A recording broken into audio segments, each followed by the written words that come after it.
Welcome to the channel. As you see in the thumbnail, what if Naruto get killed by his teammates and had mass harem part 1. Before I start, please do support for more awesome content and subscribe my channel and like this video. Go support and follow the Rav3R for writing that awesome fanfic, and also make sure to comment on this story. Link in the description. Let's start this video. Naruto was lying in his hospital bed, a big grin on his face. He had just defeated the entire Akatsuki all by himself. The rest of the village were beginning to like and trust him. The council, on the other hand, was still as arrogant as ever. They denied him the position of Hokage and denied him the rights to marriage in the Fire Nation, and if he got married in other lands and then returned to the village, he would be rejected and thrown out of the village by law. This made Naruto extremely sad. After all he had done for this village, they still didn't see him as a person. They still couldn't see that he wasn't a demon, but a young man. He perked up though as he remembered the villagers, how they praised him when he returned, how they thanked him and apologized for all their mistakes and mistreatment that they brought upon him. Naruto was happy that they didn't shun him or try to attack him. When he returned, he wouldn't be able to defend himself because he had broken both of his arms after he unleashed Rasen Shuriken after Rasen Shuriken on the Akatsuki members. Naruto was also extremely happy because Cheyenne, the girl he had impregnated so she could continue the line of the priestess, was also close to giving birth, 9 months in. He had learned to love her, although she always loved him, ever since he stuck up for her and never gave up on her, proving that fate wasn't always destined, and that anyone could change their fate. Naruto also had a spot in his heart for other women, the girls he had loved for a long time. They meant everything to him. They all wanted to marry him and live together, but the council wouldn't allow it. He promised that after this was all over he would give a big talk to the other girls and tell them how he felt about each one of them. After all, he had Cheyenne's blessing to do so. As he was contemplating all this, he heard the door open slightly. A girl with pink hair and green eyes entered the room. It was his friend and teammate Sakura Haruno. Naruto smiled a friendly smile at his old-time schoolyard crush. She smiled gently back. "Hello, Naruto-kun," she smiled. "Always getting put in hospitals these days, I see?" Sakura said quietly. Naruto didn't like the way she was approaching him, too much like a predator sneaks up on its prey. "Sakura-chan?" Naruto questionably asked. But before he could ask anything else, Sakura lunged at him. He felt a sharp object enter his neck. Naruto winced at the sudden pain he felt. Sakura got close to his left ear as everything started to go black. "I'm sorry I have to do this, Naruto-kun. It's what Sasuke-kun wanted," Sakura said sadly as she pulled away to see his hurt face. Naruto stared at her, as if not believing what's going on. "Why? Sakura-chan?" Naruto asked quietly as his eyelids grew heavier and heavier until they shut, and the eternal abyss of darkness greeted him with open arms. Sakura had a look of utter guilt on her face, but she didn't care so long as she was with Sasuke. She chirped up on a happier tone as she thought of all the things she could do with him now. She giggled perversely at the thought. Oh. Naruto opened his eyes slowly. He still felt weak from what was injected into him, his broken arms by his sides limply. As feeling returned to his body, he felt the slight restriction of his throat. As his eyes cleared and the haze was swept away, he could make out the figure of his ex-friend Sasuke Uchiha. Naruto's face contorted in anger. "Why am I here, team? What are you planning to do?" Naruto asked angrily. Sasuke smirked at his rival. Today would be a day to remember. Sasuke looked down to see all the people who had gathered. The villagers were shouting their rage up to the top of the hospital. Sasuke sneered again. "Villagers of Konoha, I am going to free you of this demon. You will no longer have to coexist with this filth." Sasuke shouted out as the crowd roared with anger. The villagers were not happy that their hero was being treated so badly. The villagers shouted their protests to the runaway Uchiha, but their cries for him to stop fell upon deaf ears. "And I will not allow his demon spawn to be born either," Sasuke shouted as Sakura picked up a tied-up pale-eyed, pale yellow-haired woman, Cheyenne, and dangled her body over the edge, hanging by her throat much like Naruto. Naruto looked on in shocked horror. "No! Please, you can do anything you want to me, just please don't kill her. I will do anything you want, just let her and the baby live." Naruto shouted out as he started to panic. He started hyperventilating and going a ghostly white pale. Sasuke sneered once again at the weak acts of his rival. Begging for another's life? How weak! I once thought of you as a great rival. Now you're just a begging simpleton. Sasuke smirked as he watched Naruto's tears fall. Sakura was feeling a deep emptiness in her stomach. It was regret, it was guilt, but it was suddenly replaced with the joy of the Uchiha. The shallow pink-haired harpy showed no more thought to the matter. Naruto let more tears fall. Please! Let her live. She hasn't done anything. It's me you want! Naruto shouted out, absolutely terrified. Sasuke smirked and gave Naruto an evil laugh. Sakura smirked as well. Naruto's heart was beating inside of him like a drill. Naruto had never been so scared in his life. He had absolutely no power over the situation. He was weak from the drugs, so he couldn't move his legs. His arms were broken. His, Cheyenne's, and their baby's life were in the hands of his two ex-teammates and former friends. Naruto saw Sakura blush while looking at the deranged psychotic traitor that held him by his throat. It sickened Naruto to see this reaction from his former friend. Ha! The dobe is begging at my feet. What a sight! Sasuke shouted out with malice. Both Sasuke and Sakura laughed at the teary face of their old teammate. Sasuke brought out his chakra-enhanced Chidori blade. Naruto's heart stopped for a second. With this, I will end both the demons and his whore's life, along with their disgusting demon spawn. Sasuke viciously yelled out with venom lingering to every word. Oh, Hokage Tower, Tsunade's office. Tsunade was sitting at her desk with a giant headache. The reason behind the headache was because a lot of girls were all clamoring to bash the council's skulls together. The reason behind why is because after Naruto learned to become a Toad Sage, he was officially denied the rank of Hokage, and denied to be married in Konoha. The girls were furious. Hinata, Ino, Tenten, Temari, Isaribi, Kurenai, Shizen and Enko were all in the office. They were the furious girls. And so the complaints carried on. This is so not right. He's a hero and the council looks at him like he's a damn weapon. We know he's not the Kyuubi, and we know he's not a monster. He's a kind, caring, sweet, lovable, attractive, responsible, strong, and he's the nicest guy any of us have ever met. He always puts people above himself. He would put his life on the line just to protect a stranger. He's the most purest soul I have ever met, and he deserves better than this. Ino shouted out in unrivaled rage. All the girls with her nodded in agreement, and contributed their own 2 cents into the conversation. Listen! I can't do any, Tsunade said, but was interrupted by the loudest horror-filled scream they had ever heard. It shook them all to the bone. Came the cries of a male voice that sounded very familiar to someone they all knew and loved, but the scream was unlike anything they had ever heard from him.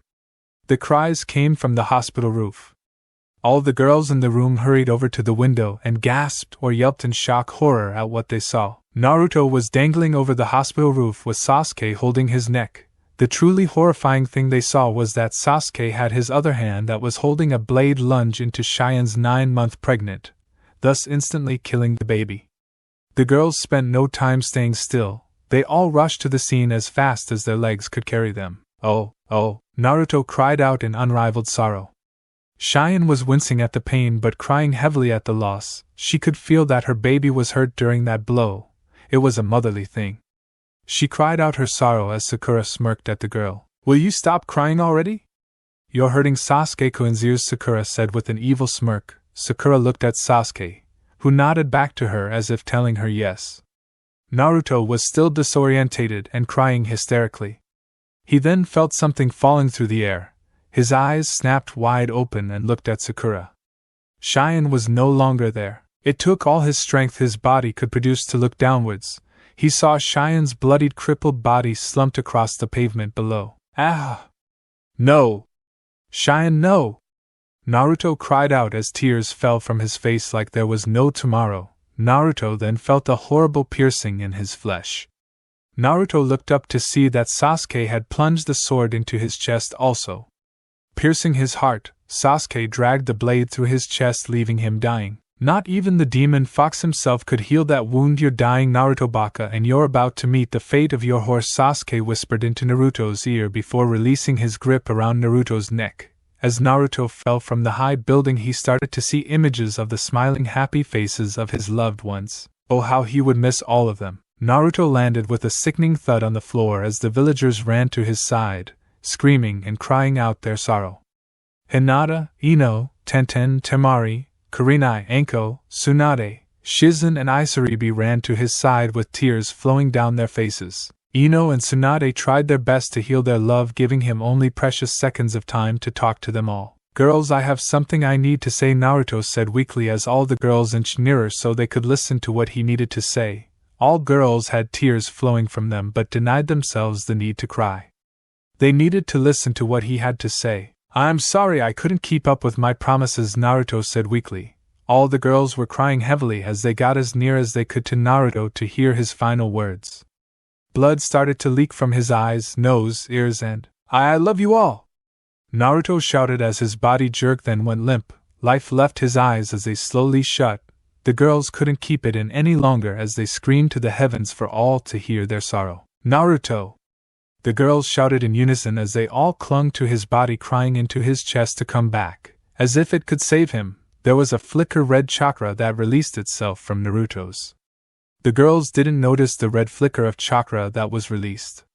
They were too busy crying out his name into his chest or other parts of his body. Tsunade gave Naruto's limp one last as her tears rolled down her face and landed on Naruto's pale face. The red chakra flicker expanded until it was the size of a mountain. The red chakra slowly vanished, revealing Kyubi, the nine-tailed demon fox. The girls noticed the chakra spike coming a few meters away and looked up at the great demon.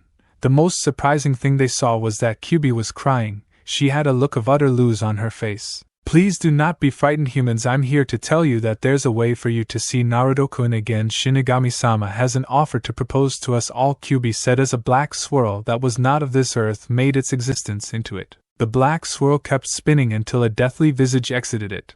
The swirl vanished as the ghostly figure wearing black robes came into existence. "Hello, do not be afraid. Your souls are not tainted by the evils of this earth. I have decided that Naruto-san is not to die today, but the only way to bring him back to life is if you all go back in time. Then Naruto will remember everything, the deal I'm making with you, the fact that Cheyenne died by the evil one and his accomplice's hands, and he won't forget what he told you.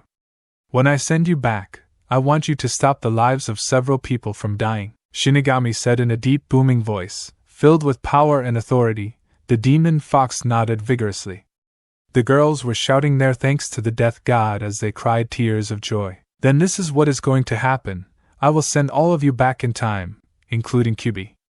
Naruto will merge with Kyubi's chakra, becoming half demon. Kyubi will be released into the world with one tail, while Naruto will have 9. The extra tail is a gift from me. He will become the new demon lord. To mark you as a mate, he will need to bite you on your neck. You will need to do the same to him. This will leave a mark that shows you as his and him as yours. The bite will also transform you into one-tail half-demons. He will need to pick an alpha for the pack. The alpha must be the one to take the boy's virginity. Or I'm afraid that creates a paradox for what we have decided will happen.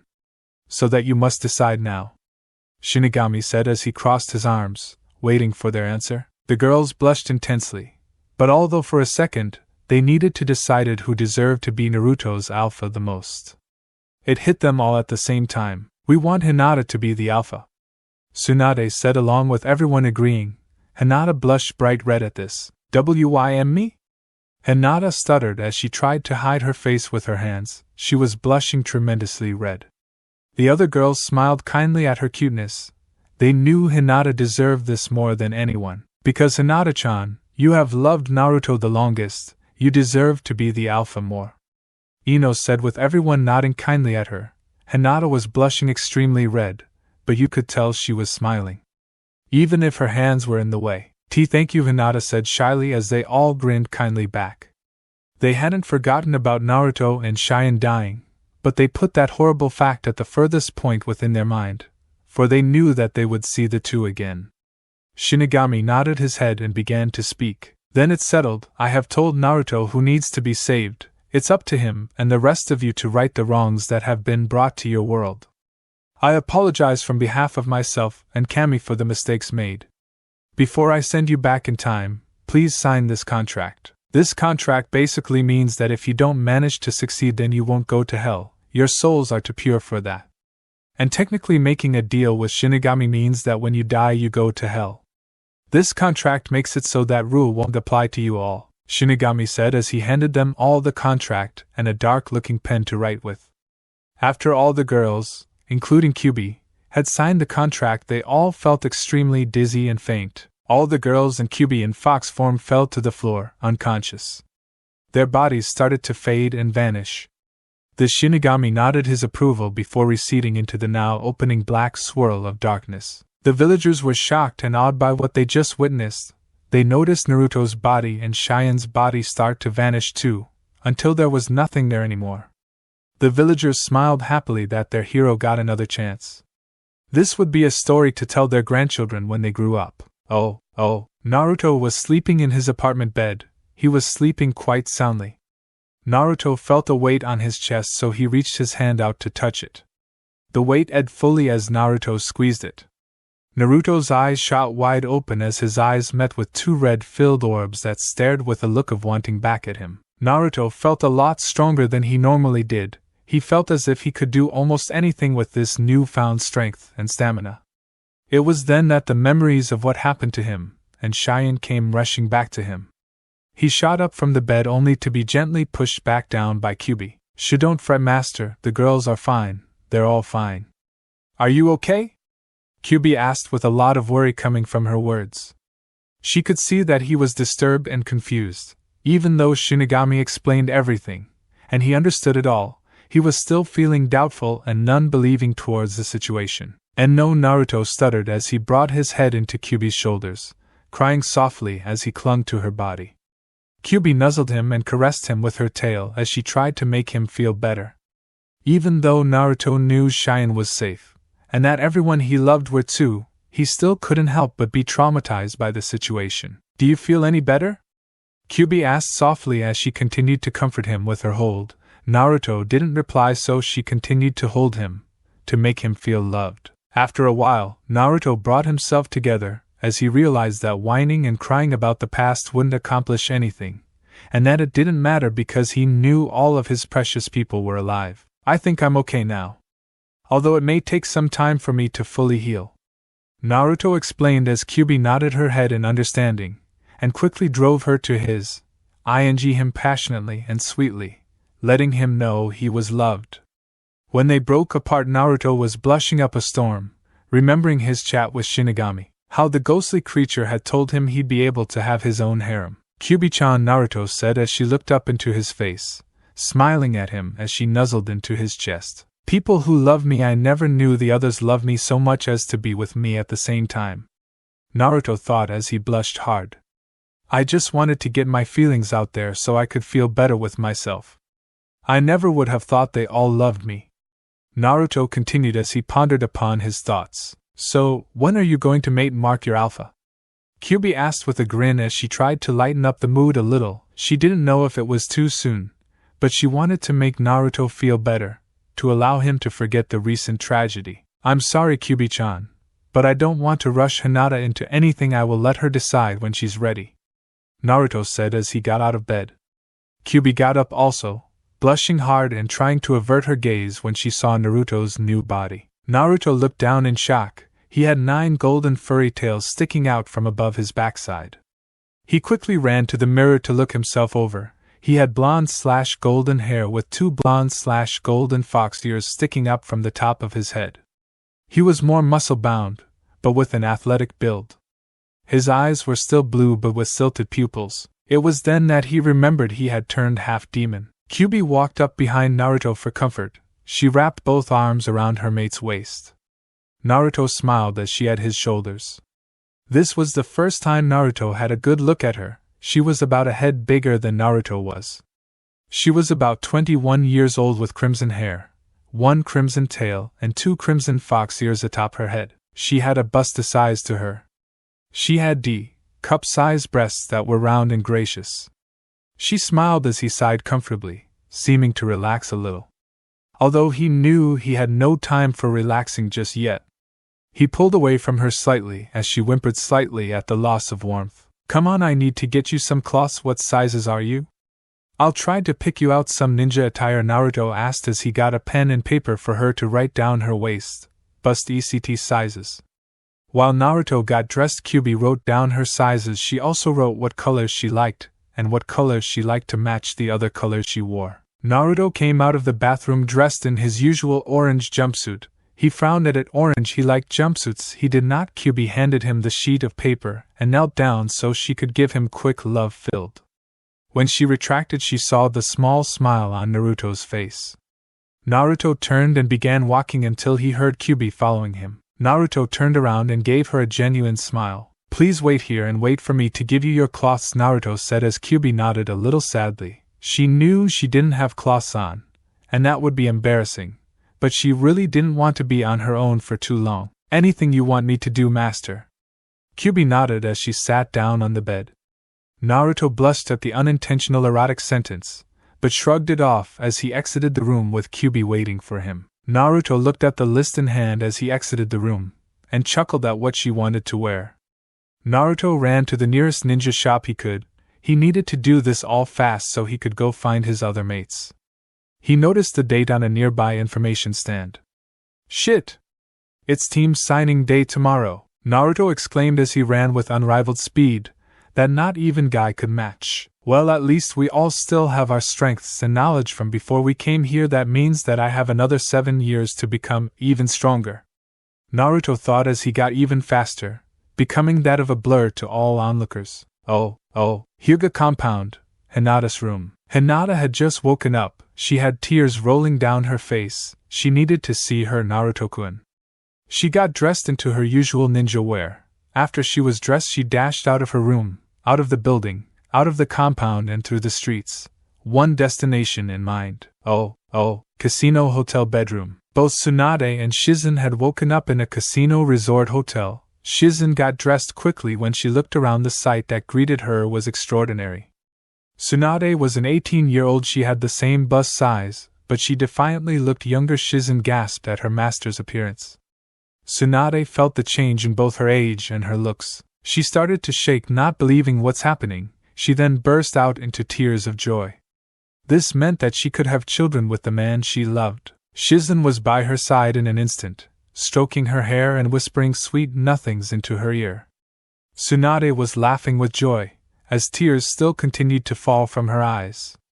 She couldn't remember being this happy ever. The two decided to pay their rent and rush back to Konoha, needing to see their man once again. Yamanaka flower shop, Ino's bedroom. Ino had just woken up also. She got dressed into her usual ninja uniform and rushed out of her house, crying silent tears of joy that the man she loved would be alive once more. She ran down the streets of Konoha. She ran to the one place her heart would reside. Konoha, weapons shop, Tenten's room. Tenten had woken up in a sweat. She had a really bad nightmare. She dreamt that Naruto died again and that they couldn't help him again. Realizing that it was just a dream and that Naruto was still alive, she shot out of bed, got dressed and ran out of her house. She ran and ran. She was so happy that she got to see her man again. Konoha, Kurenai's house. Kurenai awoke in her bed. She felt her face and realized that she was in her younger form.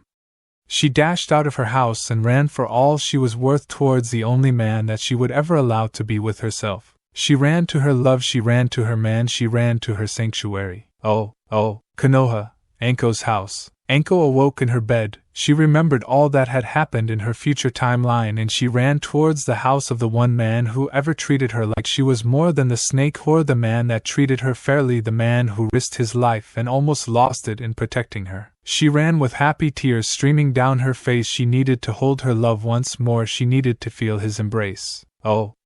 Suna, Temari's house. Temari woke up crying tears of sadness for what happened to her love. They were quickly replaced by tears of joy as she remembered he was alive and sent back. She quickly got dressed, got her fan and ran outside. She jumped on her fan. As she was on her fan, she used a quick jutsu to make the fan glide through the air at a fast speed. She was heading for Konoha. She was heading for the one who held her heart, the one who, if died, she would die with him. Demon country. Priestess's quarters. Cheyenne woke up groggily, her head pounding. It was then that she snapped wide awake. She got dressed into her priestess's robes and ran for the door. She got one of her men to drive a carriage to Konoha. She would be in the man she loves arms in 3 days. She touched her stomach where her baby used to be. She cried out in sorrow and despair as she remembered how much she had wanted Naruto's baby. She promised that when she got to Konoha she would jump him and make him give her the baby once more. She wanted the baby so badly to be able to make love with Naruto, and produce something as proof to that love was all the incentive she needed. She would have a child with Naruto, raise it and love it with all her heart. Oh, village hidden in the sea, outside house on the beach. Isaribi awoke in her small humble shack. She knew that Naruto was alive, and so she hurried back to Konoha so that she could be with her man. She got dressed first, and then set out to go find her love. She knew which way Konoha was, so she just swam there. The transformation didn't happen because Tsunade got rid of it a few weeks after she arrived in Konoha. She started to swim towards the mainland that holds the Hidden Leaf Village in all its glory. Oh, Konoha, Market District. Naruto was walking down the Market District. He had just brought his mate, Kyubi-chan, a nice red ninja suit. The shirt was quite small for her, but she insisted. The shirt was black and revealed a lot of her bust size. Her overcoat was a trench coat that was black with crimson flames. He had gotten her black ANBU pants with black shinobi sandals. Naruto sighed before running back to his apartment. Naruto was outside his apartment door. He held out his hand to twist the doorknob. Naruto entered his small apartment only to find it full of the woman he admired. All the girls in the room spun around so fast it made their heads spin. They all had tears flowing down their faces with looks of sadness and defeat. Naruto was about to say something, but he never got the chance. He was charged and embraced by all the girls that were in the room. They were crying into different parts of his body. "And Naruto-kun," Hinata said as she tearfully looked up from his chest and into his eyes. Naruto embraced her back, letting a few of his own tears fall. "And my baby she's dead," Naruto wailed into Hinata's chest. The girls started crying even harder with that statement. They couldn't imagine what pain Naruto could be in right now. They held onto the man they loved so much tighter and tighter. They wouldn't allow him to feel the sorrows of the life he had to live anymore. "Don't worry, Naruto-kun, she's safe now. She's back with us. You have the chance to have the baby with her all over again," Hinata said kindly as she wiped away Naruto's tears. Naruto nodded and smiled a weak smile. He couldn't help himself. He had to feel warmth again. He had to feel that someone was there for him, so he quickly embraced Hinata once again and held to her tightly as he rested his head in her chest. He shook slightly every now and then. Hinata couldn't help but blush at where his head was positioned. She couldn't help but press his head into her more. She let out a quite that made Naruto's face go red. The other girls smirked at this. They decided they wanted their fair share of groping. The group started to caress a body part that belonged to Naruto as he let out as of pleasure. Before anyone could start to grope his prized possession, he decided to stop them all. "Girls, wait, I was told by Shinigami-sama that my first time has to be with Hinata-chan because she is supposed to be the alpha of the group. He says if I don't have my first time with Hinata-chan then the deal we made with him is void and that we will all die." Naruto reasoned with them. They all had sad looks on their faces as they buried their faces into a part of his body. Naruto smiled at their cuteness. Naruto decided to get up. He noticed that not everyone was here. Hinata, Tenten, Ino, Kyubi, Enko and Kurenai were here, but Cheyenne, Isaribi, Temari, Tsunade and Shizen weren't. He understood that they would live quite a long way away from Konoha, so he decided to wait patiently. The girls got off of Naruto reluctantly. It was then that they saw the fox ears and foxtails. "Kawaii!" came the shouts of all the girls simultaneously as they glomped onto a tail, or an ear, or both. "It's so cute and furry," Ino said as she rubbed her cheek against the tail. As they started to pull and stroke, Naruto began to growl. They looked confused at first, but after looking at his face it was a mix of both pleasure and pain. They looked down to notice the giant tent in his pants. "Please don't do that unless you want to make the contract void," Naruto grunted out. The other girls let go of his tail slyly. They would have to remember his little turn-on when they finally get to have him. When they released him, he let out a sigh of relief. He handed Kyubi the bags of cloths for her. After he made sure everyone had eaten, dressed, and washed, he decided he needed a shower, a cold shower at that. "Master, may I help you clean yourself?" Kyubi asked seductively with a feral grin on her face. Naruto gulped at the feral, full looks he was receiving from his female companions. "I'm sorry, I don't think I could trust myself to be in a shower with any of you yet naked. I don't think I could control myself to behave," Naruto said with a bright blush. The other girls smirked at this. It was nice to know that he wanted to take them. It was nice to know they were loved. "Okay, master, but don't be too long. I wouldn't be able to control myself either with you being completely naked in the room next door." Kyubi winked mischievously, and the others nodded with glazed-over eyes, blood pouring down their noses. Naruto shivered involuntarily at the looks he was getting. He walked into the bathroom and had his cold shower. When he got redressed, he opened the door to see all of his mates with dreamy looks in their eyes. They snapped out of their trances when they heard Naruto cough loudly. They all blushed extremely, knowing they had been caught by the man they all loved. Naruto smirked at their reactions and shook his head. "Shinigami-sama told me before I was brought back in time that he had talked to Ojizen. He said that he told the old man about everything from where I came from to what deal I made with him to you all being my lovers and mates. He also explained to me that when I use my mate mark on you, we will be able to communicate from afar and be able to send mental images and such to each other. And the mate mark will also make you like me and Kyubi-chan here. You will become half demons. You will be able to use demonic chakra, have 2 fox ears, and you will have 1 tail except for Hinata-chan. She is supposed to have 3. Naruto said as everyone nodded their understanding. "Naruto-sama, when will we kill the Uchiha and the pink whore?" Kurenai asked as she cocked an eyebrow. The other girls nodded furiously. They wanted to rip the arrogant emo up Naruto's side at his red-eyed mate's blood. Although he had the same thoughts and needs that she did, he would make Duck-ass team pay for his insolence. When the time comes, right now we all need to be aware that tomorrow is team signing day. Kurenai-chan, Enko-chan, I need you two to talk to the old man and ask him to mix up the old teams a bit. I really don't want to be stuck on a team with the Twatty two. That would be troublesome, so to say," Naruto said as he sighed. Kurenai and Enko chuckled as they nodded their heads. "So should we go to see Hokage-sama now?" Kurenai asked seriously. Naruto nodded his head yes as he led his mates out of the door. But before he left, he and Kyubi used the genjutsu to cover their tails and ears. Kyubi and Hinata wrapped an arm around his waist as he did the same to them. Ino and Tenten wrapped an arm around Kyubi and Hinata. Enko and Kurenai did the same to Ino and Tenten.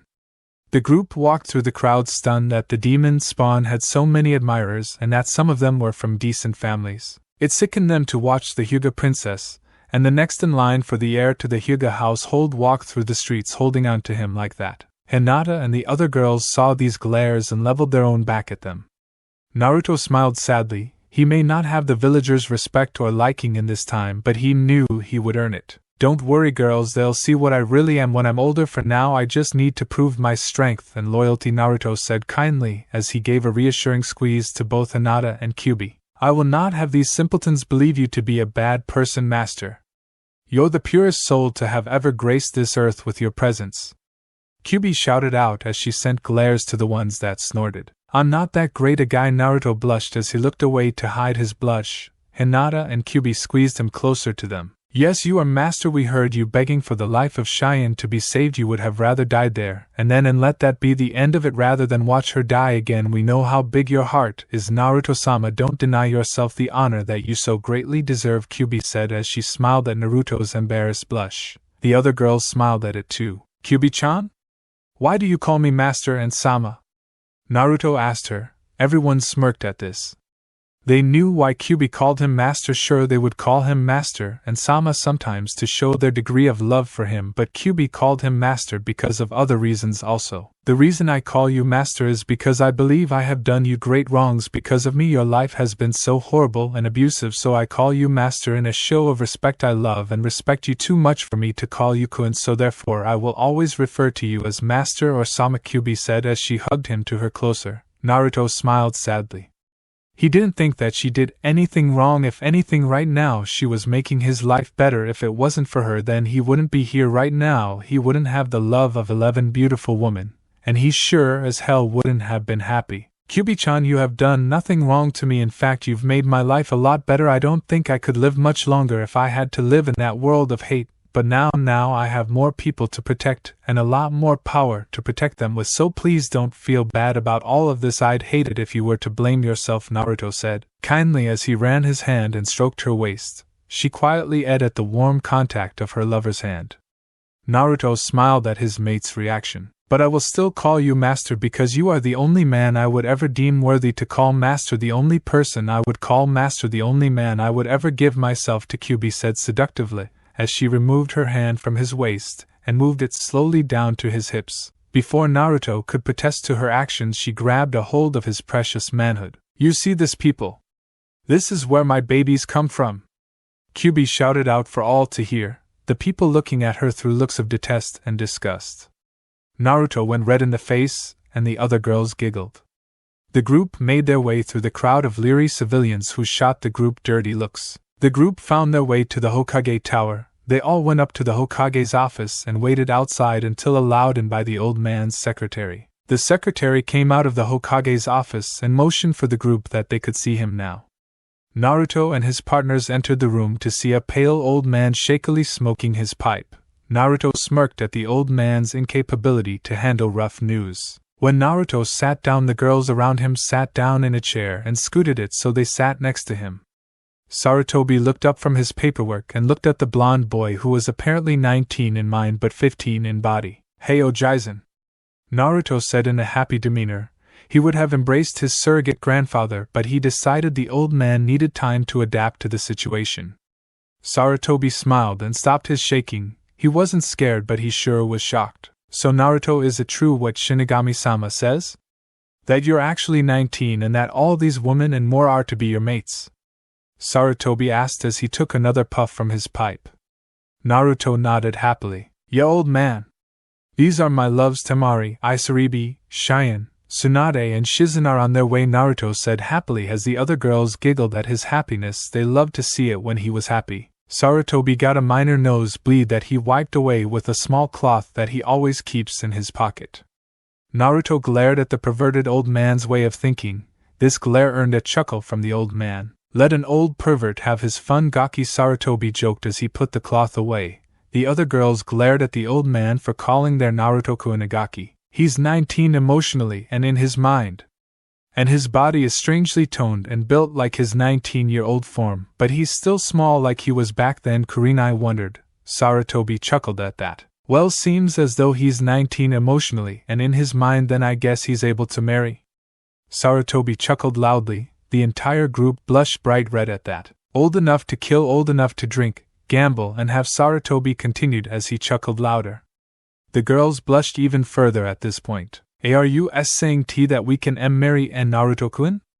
Hinata asked shyly as she blushed even more red, which seemed impossible. Sarutobi smirked at the deeply blushing girls. When he and all you turn chunin, I will allow it, because when you're chunin you're technically allowed to go on missions which include drinking, gambling and having, while making an illusion of someone having, but still. So you all want to marry him? Sarutobi asked the group. The group shyly nodded their heads, with Naruto happily blushing further. Sarutobi smirked at this. He was loving how lucky his surrogate grandchild was. Then it's settled. I'll write up the contracts for you all. Unfortunately for you, Ino and Hinata, you need to have your father sign the paper because you're both in registered clans of Konoha, so your clan head must agree and sign the paper, Sarutobi said with a chuckle as both preteens sighed in defeat. This would be hard for them, but they both had a foolproof plan. They had knowledge that Naruto was the fourth son and that the clan heads would love to pair him off to their daughters. The girls all nodded again. Hinata spoke up first. I'm okay with it, Hokage-sama. I know my father will want me to marry Naruto-kun because in the future when my father finds out about Naruto being Minato's son, he literally pushes me to get to know him better, Hinata said with a sigh. Sarutobi laughed at this. Hayashi would definitely do this. He would definitely push his daughter to marry the son of the strongest ninja Konoha has known. The group said their goodbyes to the aged Hokage before they left. The group made it back to Naruto's apartment. Naruto mentally sighed in defeat.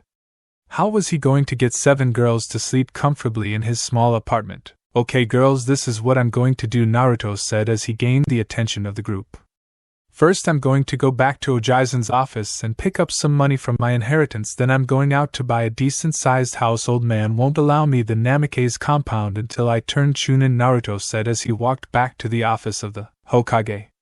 The other girls frowned. They didn't want him spending and wasting money on them. They were fine with sleeping on the floor of the apartment. You don't have to buy a house, Naruto-kun, Tenten said with the others voicing their agreement. Naruto smiled at the group. Don't worry, in the future I spent that fortune like there was no tomorrow, and I still didn't even take 0.1% of the money. Trust me, go get your stuff ready, and I'll come pick you all up. I know you'll all like the house I'm planning to buy," Naruto said as he smiled and started to jog to the Hokage Tower, waving his hand behind him. The girls smiled kindly at the man they were falling deeper and deeper in love with. "He's so generous and kind," Ino squealed as the other girls nodded and started to daydream and drool as they thought about the man they loved and the only man they would ever love. Oh. Naruto arrived back at the Hokage Tower. He entered the old man's room and sat down on the chair opposite to the old man. Sarutobi looked and cocked an eyebrow at the blonde 15-year-old going on 19. "May I help you with anything, Naruto?"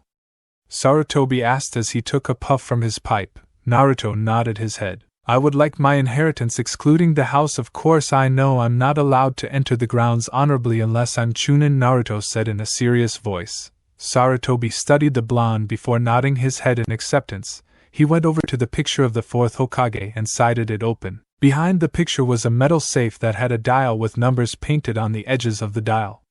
Sarutobi opened the lock and opened the door to the safe. Awaiting inside were 2 pairs of keys, 2 large golden-plated scrolls and 2 smaller silver-plated scrolls. Sarutobi picked up the 4 scrolls and sealed them into a smaller scroll. He handed Naruto the small scroll and one of the 2 keys and placed the other back in the safe. The key Naruto had was the key to his bank safe. The key Sarutobi had in the safe was the key to the Namikaze compound. "Oh, and one more thing, I'm going to need you to place me on a different team than Team 7. I can't work with that brooding prick and that loyal whore Sakura in the future. They do horrible things. To put it short, the Uchiha betrays the village and Sakura believed that he loved her. They ended up killing both me, my love Cheyenne, and our unborn baby," Naruto said as he clenched his hands in rage. He let a few tears make their way down his face. Sarutobi was shocked, but he nodded sadly. "And I need you to look the other way when Sasuke and Sakura die on the wave mission," Naruto said coldly. Sarutobi gasped. But he understood that Naruto needed to do this.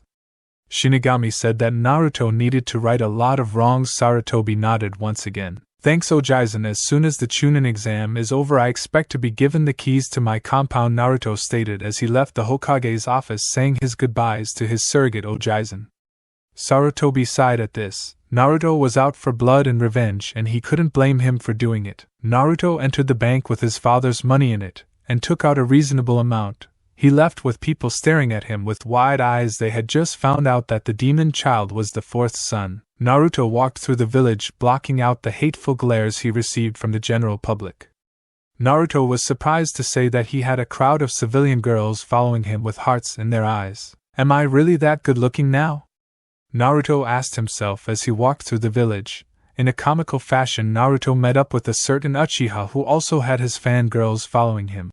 When they met up, Naruto's newly established fan club and Sasuke's bimbo fan club stood quite a way away from the 2 boys, staring each other down. Naruto growled venomously at the emo team.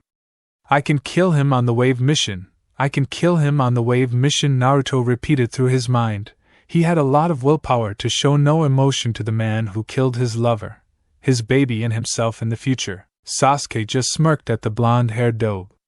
"Hey Narutobaki, you want to move out of my way? I don't have time to play kiddie games with a nobody from the streets." Sasuke smirked as he saw the irritated look on Naruto's face. Naruto had to remind himself that he would get his revenge in about 5 days' time. He contemplated ripping him apart at the seams. "Hey Baka, I'm talking to you, don't ignore me," Sasuke said as he stepped forward challengingly. It was a well-known fact that the Uchiha prodigy hated to be ignored. Naruto smirked. He found the emo's weakness. "Did any of you girls hear that? I could have sworn I heard the sound of a gopher being raped by an elephant was past my ears. Must just be Sasuke bitching about power again, huh?" Naruto asked the developing crowd that started giggling, some chuckling, some even laughing hysterically. Sasuke growled dangerously as his cheeks went bright red. "What was that, dobe? I dare you! I dare you to say that again!" Sasuke yelled out in utter rage as he started to clench his hands and grind his teeth. Naruto smirked. He was going to love this. "I'm sorry, I can't understand you. Maybe if you took that 13-foot pole out of your ass, then maybe you'd be able to speak coherent words," Naruto said as he was inwardly dying from laughing. He had to keep a calm demeanor, so he only smirked. Everyone was currently in hysterics. Sasuke was as red as blood. He put Hinata to shame. WTT told you about my ASSS stick? Sasuke stuttered, terrified. It was then that everyone stopped laughing and checked his face to see if he was serious. When they found he was, they were rolling on the floor, absolutely crying with hysteria. Naruto couldn't keep it in anymore. The rumors were true. Sasuke was gay. All his fangirls whined slightly. But they noticed how good Naruto looked, so they decided to be his fangirls from now on. Ha ha! Oh my god! It's true! The last Uchiha is gay! Ha ha!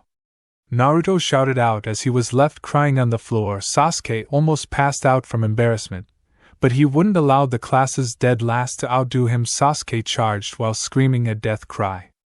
Naruto got up effortlessly without using his arms to get up. As Sasuke swung for him, Naruto lifted his knee and brought it to his stomach. Sasuke went flying through the air and landed in a nearby parlor stand. The crowd was amazed by such a display of skill and raw power. Naruto Fan Club! Attack!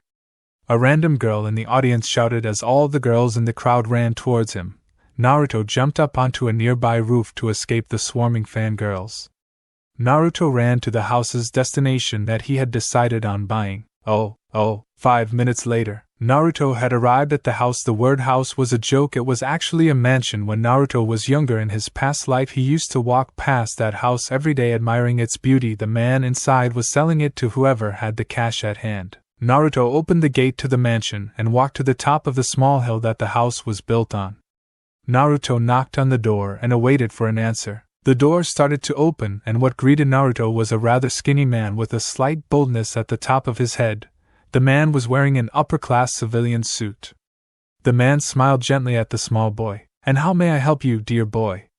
the nice man asked with a kind small smile. Naruto was taken aback by this. Someone in this village didn't mind him at all?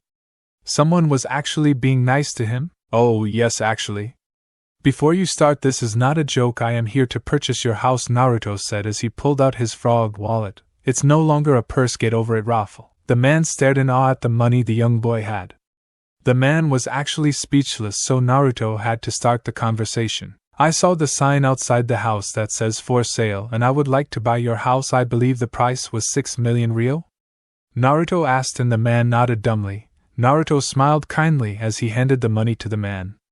The man snapped out of his stupor and smiled kindly back. "Well, I didn't have much personal belongings here. I'll call the moving people and they can help me move what little belongings I want from the house," the nice man said.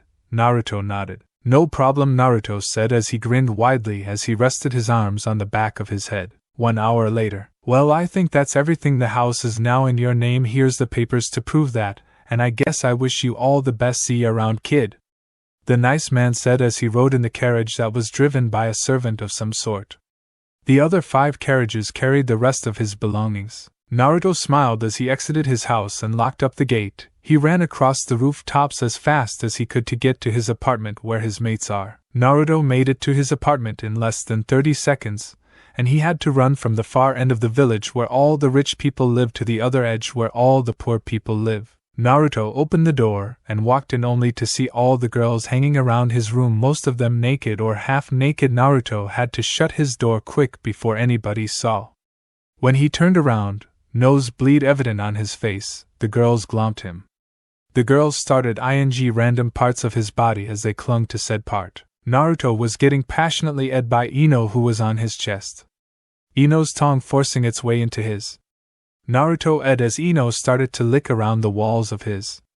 Naruto complied by sticking his tongue into her, their tongues seeming to dance in each other's locked s. Kyubi was licking the left side of his face, while Tenten licked the right. All these sensations and groping sent Naruto over the edge as his member grew to great lengths. Ino, who was the one on top of him, groaned as she felt his member stroke against her pelvis. On sheer instinct, she started to grind her hips into Naruto's. Before it could carry on, Naruto stopped her. She nodded to Naruto sadly. She turned to Hinata and started to joke and tease her slightly. "You better hurry up and take his virginity. I can't wait another second. I need him inside of me." Ino groaned as the rest of the girls got off of Naruto. Hinata giggled at Ino's playful tease, Hinata promised herself that after all the craziness died down, and after Naruto had completed his mission to wave, that she would ride him till his juices were all gone and dried up. "Come on, girls, I brought a house for us all to stay in," Naruto said happily as he gathered all of his stuff. The girls nodded happily as they grabbed Naruto's waist or a waist of another girl and began to walk to their new house. When they all arrived at the house, the girls had their jaws on the floor. Naruto smiled at their shocked expressions. He had to start moving again for them to move with him. Naruto opened the gates to the mansion. He and the girls made their way slowly and leisurely up the hill to the mansion. Naruto opened the doors to the mansion, revealing solid marble floors. The staircase itself was solid marble and looked perfect. To his left was the living area with the 65-inch HD-ready TV.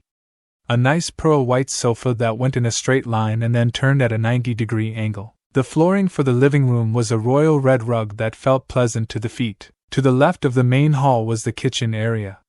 It appeared to be big enough for 10 chefs to simultaneously work with ease and comfort of space. The kitchen's cutlery and appliances were the best money could buy. Naruto led them speechlessly through the living area. Through the living area was another area of living space that had a massive dining table and many chairs going up and down the great table.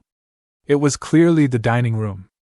Out back they could see two other buildings. One they figured to be an indoor bathhouse, and the other to be the dojo. Out in the garden they could see a lake that also belonged to the house. A nice clean white boat was on the docks. Out in the back were many fruit trees and bushes. To the far left was a small pond that was filled with koi fish and other pond life. Naruto and the girls went upstairs to see that there was about 20 bedrooms, one being the master bedroom. The girls blushed at the thought of sleeping with Naruto. The big bed in the master bedroom was about as wide as 4 king-size beds and as long as 5. "Well, I'm going to bed," Naruto said as he turned around and went downstairs. The girls were confused with this. "But Naruto-kun, the master bedroom is up here," Hinata said as the other girls nodded. Naruto turned around and smiled a small smile. "I'm sorry, but I don't trust myself to sleep in the same bed as any of you yet, especially since I saw you all naked. In fact, I think I'm going to take a cold shower before I go to bed," Naruto said as he turned around and entered the large bathroom that had a shower/bath/jacuzzi in it. "Don't leave that big thing in the dark too long, Naruto-kun," Anko smirked. The other girls grinned devilishly as he closed the door. He decided to lock it just for safety. After Naruto finished in the shower, he went downstairs to sleep on the sofa. He knew he could have slept in one of the other rooms, but there was the chance of one of the girls coming into his room and having their way with him while he slept. He couldn't take the risk. Naruto drifted off to sleep. Tomorrow would be the day the genin would be assigned teams. Naruto walked through the streets of Konoha with all of his lovely ladies following him. Naruto was actually happy to go to the academy for once. He would get to save a lot of people's lives that had been lost to the evils of this world. Anko, Kurenai and Kyubi left the group, saying their goodbyes to their lover and fellow Naruto lovers. Tenten had to meet up with her team, so she had to leave too. She gave Naruto a quick on the cheek and ran off. Naruto blushed and smiled at the contact. Ino and Hinata grabbed either side of his waist as they walked to the academy. Naruto hoped that he wasn't paired on the team with Sasuke and Sakura. "Where's Kyubi-chan going?" Naruto asked as he watched Kyubi go with Kurenai and Anko. "She's helping Kurenai-chan and Anko-chan with team pairings. When you get placed on a team, she will be your bodyguard. We and the other girls went back to the Hokage office after you left. We asked if we could be put on a special team where it will be you, 2 of us girls, and either Kurenai-chan or Anko-chan as your sensei. When the other girls arrive, the teams will be slightly changed," Hinata said as she nuzzled into the crook of his neck. Naruto smiled and ate her on the top of her head. "I love you all, you know that?" Naruto asked as the 2 girls giggled. It was then that they noticed that they had made it to the academy. "Better get this over and done with, huh?" Naruto asked as they both nodded. They entered the academy with the other students giving annoyed, surprised looks at the blonde. He had 2 hot girls holding onto his waist.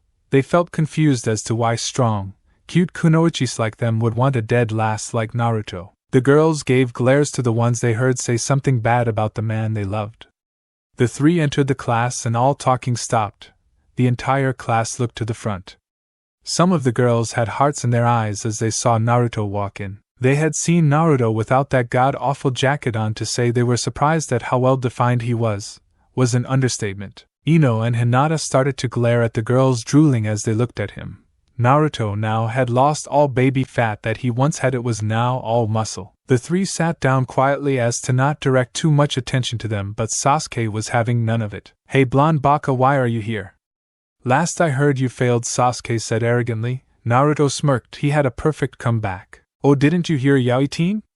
"I passed," Naruto said smugly as Sasuke blushed. All the girls in the room snickered at the nickname. Kiba and Choji were in hysterics at this. They had heard about Sasuke coming out of the closet. Shino, strangely, seemed to be forcing down a smile and doing a terrible job at it. Shikamaru, who had just woken up, mumbled a troublesome and nodded back off to sleep. Before Sasuke could retort back, Irika poofed into the room. "Now we all know why we're here, don't we? I'm going to be signing you all teams. There's been a slight change in some of the teams since yesterday, so here are your new groups," Irika said as he smiled up at Naruto, who smiled back.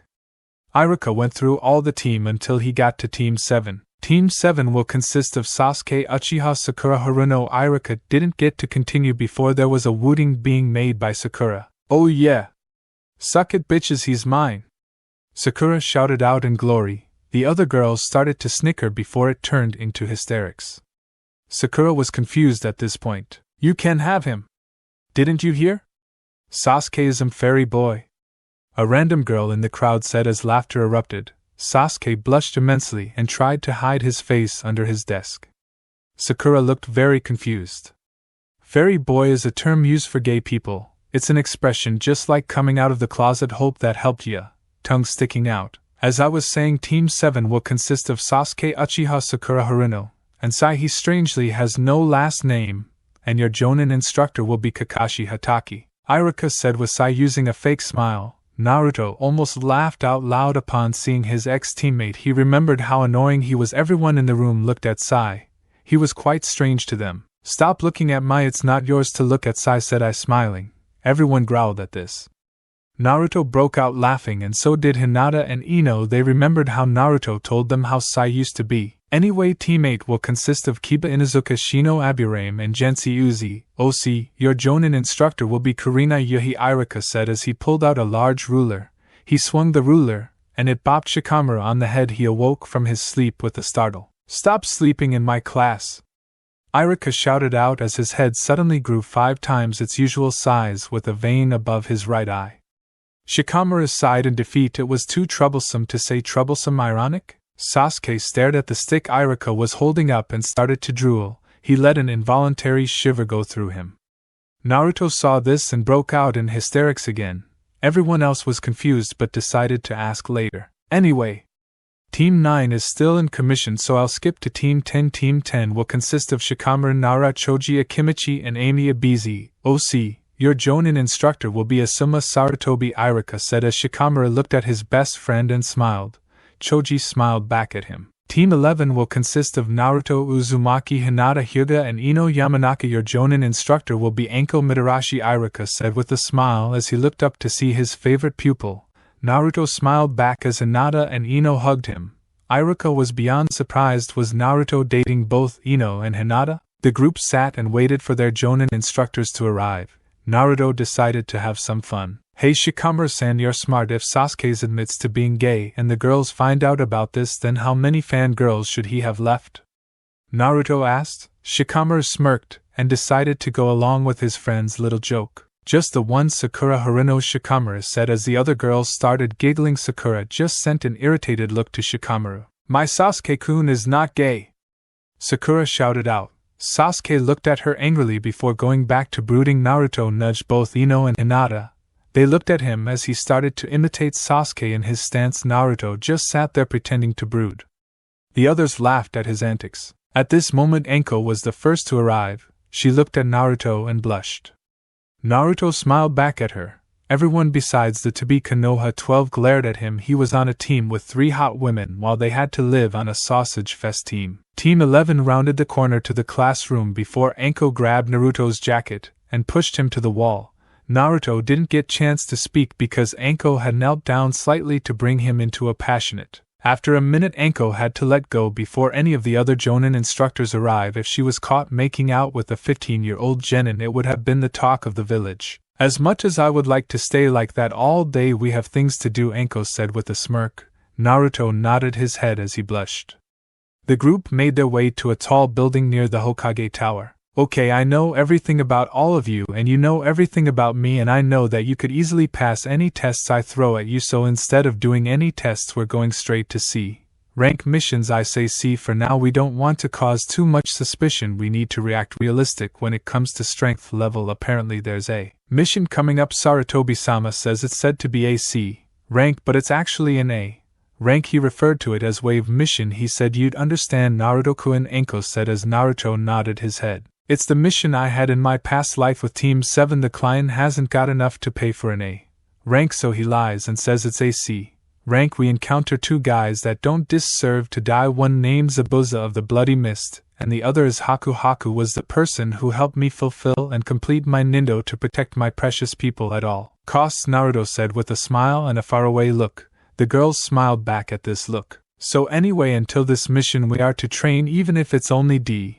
rank missions. We need to keep a believable strength level about us. You can go nuts as soon as the Chunin exams come. You don't have to act weak, just don't show anyone your full strength if you can help it, Anko said. The group nodded in agreement. 6 days later, Naruto's mansion. Midnight. Naruto lay asleep on the settee downstairs. That's the English word for coach for those who do not know. Laughing face. It was the night before he went on the mission to Wave. He had been told by Sarutobi a few days ago that he would go on the Wave mission with his entire team. Kyuubi and Team 7. Team 7 was going per request of Naruto, and the other girls, they wanted to slit the emo's throat and gouge out his eyes. Naruto was about to fall asleep when he felt a weight slowly lower onto his body. Naruto opened his eyes and his met sky blue orbs that were shaking slightly. Naruto was concerned now. What's wrong, Ino-chan? Naruto asked worriedly. Ino embraced him and sighed in contempt. Naruto was confused and was about to ask again when, nothing is wrong, Naruto-kun. Us girls get kind of lonely when you're not with us, and tonight I couldn't stand it, so I came here to sleep with you, Ino said as she snuggled up to his chest. Naruto smiled and blushed at that. No problem, Ino-chan. I'm sorry that I haven't had much time to be with any of you at these times. I won't be able to spend much quality time with any of you. I still have a lot to do before I can relax with you all, Naruto said sadly. Ino smiled and got as close to Naruto as physically possible. She edged his chest softly. Not a problem, Naruto-kun. I know you have things to do, as do us all. I know you will treat us all right. It's one of the many reasons I love you so much, Ino said as she shuffled up and edged Naruto hard on the. Naruto blushed and edged hard back. After a few minutes of tongue wrestling, Naruto decided to reluctantly end it. Good night, Inohime, Naruto said softly. Good night, Narasama, Ino said softly as the two of them drifted off to sleep. Oh, dreamscape. Naruto awoke in a weightless plane that seemed to stand still. The background was that of space. A dark spiral that was slowly getting bigger made its way into existence near where Naruto was floating. Naruto didn't panic because he had seen this happen before. It seems Shinigami-sama wishes to tell me something, Naruto thought as a ghostly figure made its way into the unknown plane that they were both in. Do not fear, Naruto-san, Shinigami said. I have brought you here for one purpose. Kami-chan and Yami-chan wish that you be blessed by my power. They wish for you to be my avatar, and they wish for you to have their blessings, making you half angel, half devil. Now don't get devils mixed up with demons. They are two very different beings. Demons are highly powerful beings created by the movers and shakers of the universe. Devils are the minions of Yami herself. Angels are the minions of Kami herself. Do you understand? Shinigami asked. Naruto was too shocked to answer. He just went extremely white in the skin. Anyway, as my avatar you will receive the power of fire. You may use my powers to bring justice to the evil ones. As Yami's and Kami's apprentice you will be able to control the power of darkness and light. Also as my avatar it will be entrusted to you that when you kill a person of great evils, then you send his soul to me. You will be given natural senses that allow you to tell if someone is good or bad. The eviler he is, then the higher the reward you get for giving me his soul, Shinigami said. Naruto slightly snapped out of his shock. What rewards? Naruto asked shakily. Shinigami smirked at this. Each dark soul has an amount of soul points. Each soul point will buy you an item that is on my list. Some are weapons, some are armors. I may even allow it if you have enough soul points to raise the dead for you. No strings attached, Shinigami said with a smirk. Naruto perked up at that. I could resurrect my family? Naruto asked hopefully. Shinigami nodded ghostly. Naruto had tears of joy making their way down his face. Not to mention the summons, you are the first avatar I have taken on in over 3 million years. As such, I will give you your starter uniform. As you collect more souls, you will be able to buy better armors and weapons that are only meant for a death god or his avatar. And as for your beginning summon, I guess I could teach you the undead horde. Summon, Shinigami said as he started to ponder. What does the undead horde do? Naruto asked, extremely curious. He was starting to get excited and giddy now. Depending on how much chakra you put into it, it will allow you to summon a horde of skeleton warriors. The more chakra you use, the more skeleton warriors will come to aid you. The skeleton boss summon is a giant, as big as a fully grown evergreen, Shinigami said as he almost chuckled at the gleam in Naruto's eye. Naruto was lost for words at how amazing it was. There are other summons too?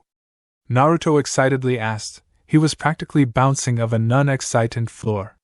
Shinigami nodded. There are many different kinds, all ranging from power. The best I could let you have is the S-class demon summon, allowing you to summon S-rank demons to help aid you, Shinigami said as he almost couldn't help but smile at the blonde's face. Shinigami wouldn't admit it, but he really liked this blonde gaki. If you would be so kind as to sign this contract, by signing this you are agreeing to be my avatar, Shinigami said as he handed Naruto a yellow scroll that seemed quite aged. Naruto took the scroll and took Shinigami's dark flame pen. After a few minutes of Naruto signing his name on every page, the deal was sealed. Thank you, Naruto-san. Now if you would so kindly follow me, Kami and Yami await you, Shinigami said as he led Naruto through a rip in time and space. When they came out, Naruto was buzzed. That trip was really cool. Awesome! Naruto shouted as Shinigami couldn't keep it in anymore and let out a dark, dry chuckle, although Naruto knew it was a friendly, kind chuckle. Naruto heard giggling coming to his right. As he looked over to them, he gasped in surprise. There was 2 females standing there as they giggled. The first woman was around 21 years old. She wore a white dress with red symbols for Kami on her shirt. The second wore a red dress with white symbols for Yami on her shirt. The one known as Kami had white/silvery hair that sparkled. Her eyes were gold with a silver pupil. She had a pale complexion and was undeniably pretty. The one known as Yami had long red hair that went down to a little above the waist. Her eyes were bright red with an orange pupil. She had a tan complexion and was also unrealistically pretty. Why Yami-sama ke Kami-sama? Naruto asked as he bowed to the 2 movers and shakers. The 2 women smiled kindly. They walked up to Naruto and lifted him up. There is no need to bow, Naruto-kun, and please call us by the suffix chan. It would make us a lot more comfortable, Yami said with a hint of seductiveness. Kami sensed this and glared at her sister. Naruto blushed at the fact that one of the gods who ruled our world was coming on to him. We are here to ask him to become our apprentices, not to ride him till he dies. Kami silently shouted to her sister as she pulled her away, out of hearing range. Unfortunately, the 2 of the greatest beings in the world forgot that Naruto was now a half-demon, and could easily hear the 2. Naruto blushed immensely at this. And why not? He's a good guy and we both blessed him, if you know what I mean, Yami said seductively as Kami blushed again. You're too horny for your own good, although I wouldn't mind riding him either, Kami said as she started to go into thought. Yami saw the nosebleed coming from her sister's nose and decided to poke fun. I say we double-team him and take him for all he's worth, Yami whispered into her sister's ear, making her jump. Kami was highly tempted to take her up on that offer. All the while they were talking, Naruto's face got redder and redder, and his eyes got wider and wider until he felt they were as big as dinner plates. Oh, but we can't, Kami said, sounding disappointed. We have to talk to him and all, maybe next time, Kami said to her sister. Yami nodded sadly as well. They both made their way over to a red-faced Naruto and a snickering Shinigami. Both women were confused until Shinigami burst out into full-blown laughter and Naruto passed out. Kami and Yami went extremely red in the face. How much did he hear? Kami asked worriedly. Shinigami stifled his laughing until later. He heard everything. He's half demon, you know, Shinigami said as he went back into a laughing fit again. Both girls glared at the death god, who surprisingly flinched under all the K.I being emitted. Wake him up, Ghosty, Yami said amused. Shinigami scoffed at the nickname. Naruto Shinigami cooed. I have ramen here for you, he continued to coo. Naruto bolted up and started to rub his eyes. Where's ramen-chan? Naruto asked groggily. Both girls giggled at his antics. Shinigami smirked at his use of suffix for a food. Wake up, Baka, Shinigami stated amused. The girls stopped their giggling as Naruto got up. When Naruto saw the girls, he blushed and looked away. Yami and Kami did the same thing. Shinigami was highly amused. Naruto-kun, we offer you the power to become both of our apprentices. You'd become a god on earth. You'd gain the power of both light and darkness, the powers of both angels and devils. You'd be in control of armies of devils and angels. You'd be our champion, Kami stated with a blush. Yami bit her nail and looked longingly at Naruto, who just blushed further under the stares. So what can I expect for accepting all this? Naruto asked. Shinigami smirked and decided to get involved. Well, here are your gifts from me, Shinigami said as he pulled out a whip that was alight in flames. The whip was basically just that one big water-resistant, continually burning fire whip. Naruto gasped at the sight of such an extraordinary weapon. And this, Shinigami said as he pulled out a giant scythe. The scythe was almost as big as Naruto himself. The scythe's length was completely black. The blade at the end was a dark-tinted glass. Near the base were 7 runes going up the scythe. All of the runes stood for an element. Earth, fire, water, air, lighting, darkness, light. If you pumped chakra into the rune and then swung the scythe as you released the chakra, then the corresponding element would come out at the end of the blade. And now this will seal the deal properly, Shinigami said as he pulled a seal out of his jacket. The death god thrust the seal into Naruto's stomach as he applied chakra to the seal. The point at which Shinigami's seal touched glowed a deathly dark glow for a second before receding into the seal. When Naruto got up, he felt different. He felt more powerful. He felt stronger. His senses felt more acute. Shinigami pulled a mirror out and made Naruto look into the mirror. What Naruto saw shocked him. His hair had a darker tint to it now. His body felt more defined. He felt powerful. It was then that he noticed that he was holding his fire whip and his new scythe. Naruto pulled out the pen Shinigami had lent him and started to draw seals on both sides of his neck. When he was finished, he sealed his scythe in his right seal and sealed his fire whip in his left. Now that I've done that, please continue, Naruto said to Kami, who blushed at the boy's new look. Yami drooled at how hot he looked now. As I was saying, all you need to do is sign the contract we have and then you will become our apprentice, Kami said as Yami continued to drool. And what are the advantages of becoming both of your apprentices? Naruto asked the two gods. Yami snapped out of her trance. Well, if you were to accept being my apprentice, you would be given the powers of a dark angel. When you call forth the power, you will transform yourself in a dark angel. Your entire body will change. The cloths you'll be wearing will change to a jet black robe. Your hair will turn a dark gray, and your skin will turn a light gray. Your eyes will turn bright red like mine. You will sprout black wings that you could fly with, Yami said as Naruto's jaw started to drop. If you accept being my apprentice, you would be given the powers of a light angel. When you call forth the power, you will transform yourself into a light angel. Your entire body will change. The cloths you'll be wearing will change to a pure white robe. Your hair will turn a shining white, and your skin will turn paler. Your eyes will turn gold-like mine. You will sprout white wings that you could fly with, Kami said as she almost word mimicked her sister. Naruto nodded and started to drool at the fact he would technically be 1/5 human, 1/5 demon, 1/5 devil, 1/5 angel, and 1 out of 5 Shinigami/death god. This would make him one powerful son of TCH. I will warn you, this will be painful, Yami said as Kami agreed with her sister. Naruto nodded his head in acceptance. He took both scrolls and signed his name onto both of them. After signing the scrolls, they poofed into nothing. After the scrolls vanished into smoke, Kami and Yami pumped their chakra into their hands. Yami's glowed bright red and Kami's glowed gold. After their hands began to glow, they rammed their palms into Naruto's stomach, sending him flying back some. Naruto got up and felt the sudden power surge flow through him. The immense pain flowed through him like none other physical pain he had felt before. He felt the world going darker and darker. Oh, mansion. Naruto awoke in a sweat. He was breathing heavily, and he still felt the aftershock of the pain run through him. When Naruto's senses finally came to him, he noticed that there were weights on all of his sides. In fact, all over his body had weights. He felt slightly damp in places too. It was at this moment he heard silent weeping. Naruto opened his eyes to look into 6 pairs of teary orbs. Naruto was highly confused. The girls started to cry again, but louder this time. The girls held him tighter to them as they cried into his body. Naruto was about to ask why they were crying when Hinata spoke up. Naruto-kun, Hinata cried happily as she wrapped both arms around his neck and cried into the crook of his neck. You were screaming in pain for about 10 minutes. We didn't know what to do, so we brought you up here, Hinata said tearfully as she continued to sob. Naruto held on to each of his mates tightly as he whispered sweet nothings. When all the girls calmed down, Naruto spoke again. I have a lot to tell you all, Naruto said with all the girls nodding.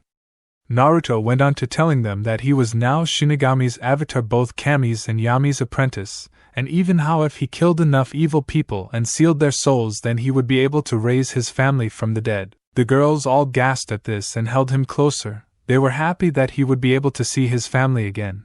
They knew that if anyone deserved this, then it was Naruto. He had lived such a horrible life. Well, I do believe that today is the day that we are assigned to assist Team 7 in completing the mission to Wave, Naruto said with a smirk. He was going to have his revenge. He was going to make Sasuke beg for mercy. The other girls all got faraway looks as they jerked their heads forward every so often, fantasizing on killing the Uchiha and his faithful pink-haired bitch. Well, let's get at it, Naruto said enthusiastically as he snapped everyone out of their fantasizing. For now, Naruto and his mates made their way to the Hokage Tower to receive their mission. Naruto, Ino, Hinata, Anko, and Kyuubi made their way into the Hokage's office. When they entered the room, they met up with Team 7. Kakashi smiled upon seeing Naruto and he smiled back. But when Naruto's eyes met Sasuke and Sakura, his blood began to boil. Hey, Dobe, upset that I have the famed copycat ninja and you have the snake whore as a sensei? Sasuke asked as he crossed his arms over his waist. Sasuke was about to laugh but found his face connecting with something hard. After Naruto had heard that statement, he ran at the Uchiha, barely restricting his blow but enough to only knock him out for a while. Sakura screamed in fright as she checked to see if her Sasuke-kun was okay. It was at that moment that Naruto was close enough to make out his features. Naruto had a darker yellow tinted hair now. He was slightly taller and had even more of an athletic build. If you got close enough, you could make out the red tips on the top of his head. Naruto, what happened to you? Sarutobi asked as Kakashi and Irika, who was also in the room, nodded in their agreement. Naruto took a deep sigh and tried to calm himself down. There's a lot to explain, Gramps, Naruto said as Sarutobi smiled that Naruto would acknowledge him as family. You know who will tell you the details while I'm away on whatever mission you have planned for me, Naruto said as he was careful not to mention Shinigami's name or the fact that he knew about the mission. Okay, no problem. I am assigning Team 11, Team 7, and Team 8 on a mission to Wave Country. This will be your first C-rank mission to Zunasan. You may enter now, Sarutobi said as an elderly man walked into the room. The man took a deep swig of his beverage and looked the students over. Before he could get a chance to insult a few of them, Team 8 walked in. Sorry we're late. Kiba was chasing his imaginary tail, Kurenai said with a chuckle as her 3 students walked in. Kiba looked at Naruto with a surprised look. Hey Naruto, what's up with the new look? Kiba asked as he walked over to his old-time arrogant friend. Felt that I needed to establish a new look. Unfortunately, I still have these awful monstrosities, Naruto said as he pulled at his top. Kiba laughed at the statement. Well, you're supposed to depart in an hour's time. That gives you all some time to shop and all, Sarutobi said with a smirk. Naruto smirked back. Thanks, old man. I think I'm going to take you up on that offer. Any of you girls want anything? No problem at all, Naruto asked. The girls smiled and nodded, thanking him. The group left to go get some new things. Kiba was surprised that the girls had wanted to go with him. They can't all be together, can they? Kiba thought, surprised.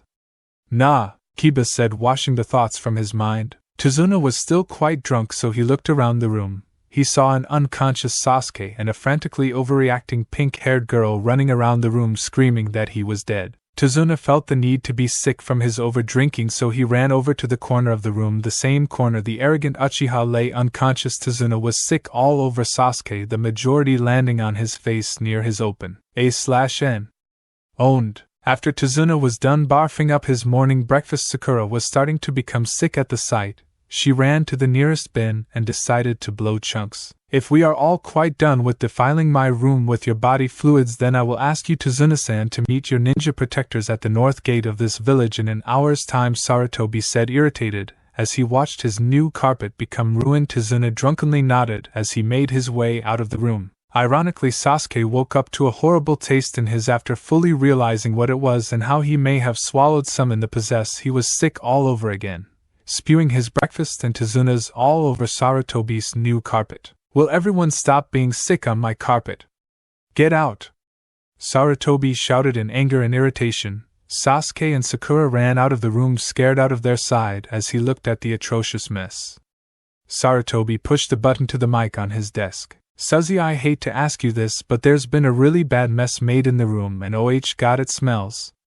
Sarutobi said as he and Irika jumped out of the window and down into the streets to evade the stench, and also Sarutobi's assistant. She would skin Sarutobi when she next sees him making her clean up sick. He knew he wasn't going to get out of this without one hell of a good apology. Oh, Konoha, Ninja Appliance Shop. Naruto had just walked out of his favorite ninja appliance shop.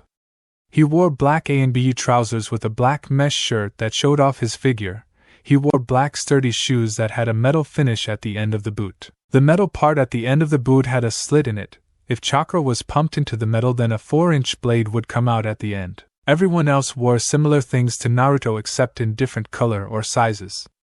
The girls wore shirts that showed off their bust sizes. The girls wore skin-tight A&BU pants that showed off their curves. Naruto was drooling at the looks of all his girls. Wow, you all look beautiful, Naruto said quietly, due to his breath being taken away. The girls blushed for 2 reasons, the first being that they could see how well-defined Naruto was now, the second being that he complimented them all on their looks. Thank you, Naruto-kun/Sama, came the replies of all the girls with him. Tenten smiled as she came up to him and wrapped him in her arms. It's a shame I can't come, I have to train with bushy brows and Mr. Fate all day today, Tenten said with a mock pout. Naruto laughed and edged her on. The other girls smiled at the display. That's not a problem, Tenten-chan, I'll see you when I get back. If the girls arrive while I'm on my mission, show them to the mansion please, Naruto asked. Tenten nodded and gave him a small peck before running off to her teammates. The group left the ninja appliance shop. After Naruto had paid the money, of course, they made their way to the bridge builder. So Naruto-kun, Hinata said curiously. Naruto looked at her, so she continued. What does this all mean now that you're Shinigami's avatar and both Yami-sama's and Kami-sama's apprentice? She continued. Naruto smiled and answered her question. Well, for one, I'm a lot more powerful now. I have more weapons, I have special abilities, and I was told earlier on today in my head that I will have 3 special eye tricks, one being Shinigami-sama's. His will allow me to see other souls, see if they're good or evil, and see their elemental affinities. It doesn't have much of an advantage during battle. More of a tool I can use for extracting souls, Naruto said, and the other girls nodded in awe. Naruto continued. Kami-sama gave me an eye dojutsu. Also, it allows me to predict what my opponent is going to do next. It allows me to see into the distance, and it allows me to see chakra coils. This eye dojutsu is supposed to be meant for battle. I am able to see my opponent's whereabouts instantly. I can find him out, see his chakra levels, and see what he's going to do to me, Naruto continued. The girls were once again baffled by the power he now has. And Yami-sama gave me another eye dojutsu. It allows me to read others' minds. I can connect with their minds if they are unconscious. It will also allow me to control demons and see through genjutsu, Naruto continued. The girls were even more astounded by the last part. See control over demons? Kyubi asked, slightly afraid.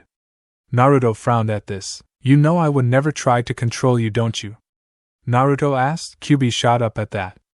Kyubi felt bad for making Naruto think that she didn't trust him. Of course. Sorry, I was thinking back to the Uchiha and Senju clan, the 2 founding Konoha clans. It was said that the Uchiha's Sharingan could control demons if the Sharingan was at the right level, and the first Hokage, who was part of the Senju clan, found a way to control us. Kyubi eyed as frantically as she tried to make sure Naruto didn't take it the wrong way. Naruto smiled and nodded his head. It was just a misunderstanding. I see, no problem then, Naruto said happily as he grinned at his little fox. She blushed and her insides fluttered a little upon seeing Naruto's infamous smile. The other girls had similar reactions even though I wasn't directed at them. The group walked for about 10 minutes leisurely until they arrived on time at the meeting place, the north gate of Konoha. When they arrived, they saw the troublesome Tusum, his future surrogate big brother, and the client, who was still rather drunk, but not as much. Hey Dobe, where have you been? Sasuke asked coldly. Sakura had hearts in her eyes as she watched her mysterious affection abuse the class Dobe. I have no need to tell you where I was, so I won't answer your question, Yaoi team, Naruto said with a smirk as the others giggled. Sasuke got red in the face. Sakura glared at the blonde dead last of the year. Naruto and Nobaka. How dare you insult Sasuke-kun like that? Sakura screeched as Naruto held his ears. Sasuke did the same as everyone else wasn't aware that Sakura was going to shout, so they could only cringe. Shut up, bitch! I didn't ask for you to help me. Sasuke shouted as he turned around and glared at the pink-haired girl. Sakura winced at her obsession's hateful glare. As sorry as Sasuke-kun, Sakura said as tears welled up in her eyes. Sasuke scoffed as he turned away from her, leaving Sakura to drench in her sorrow and sadness. Naruto smirked. The loyal Sasuke bitch got shot down now, that's what I want to see, Naruto thought as he and the other girls smirked. Enough already, are you set to Zuna-san? Kakashi asked as the drunk man reacted in what everyone assumed was a nod, either that, or he just shit himself. Either one was highly probable with the man's current state. The group started on their journey to Wave. It would be a long journey, but there was two things Naruto wanted to while here. One was to kill the Uchiha and his bitch, the other was to save Haku and Zabuza. Naruto and the group walked through the forest as they headed for Wave. The forest wasn't quiet nor was it loud, it was a peaceful and tranquil silence. That was of course until a certain Uchiha had to pipe up his opinion. Hey Dobe, why are all the kunoichi with you? Sasuke asked arrogantly. Naruto smirked as the girls around him shuffled closer to the man they loved. Well, King of Brood, we say it's none of your business, so stick out of it. Anko shouted the last part as the others smirked at Sasuke's scared face. Sakura sent a glare towards Anko as she secretly planned on getting her back for call her Sasuke-kun like that. The other guys were also wondering why Naruto was surrounded by all the girls. It didn't really make sense. Kakashi sent an irritated look at Sasuke. Why can't you be more like Obito? Kakashi thought as he shook his head sadly. Naruto was taking in all these expressions and smiled. They wondered why he had all the girls. Kakashi wondered why Sasuke was such a prick, and the girls were wondering when they would get to kill the traitor. They walked a little further until Naruto noticed a puddle in the middle of the road. Naruto was on high alerts as he looked up at the clear sky.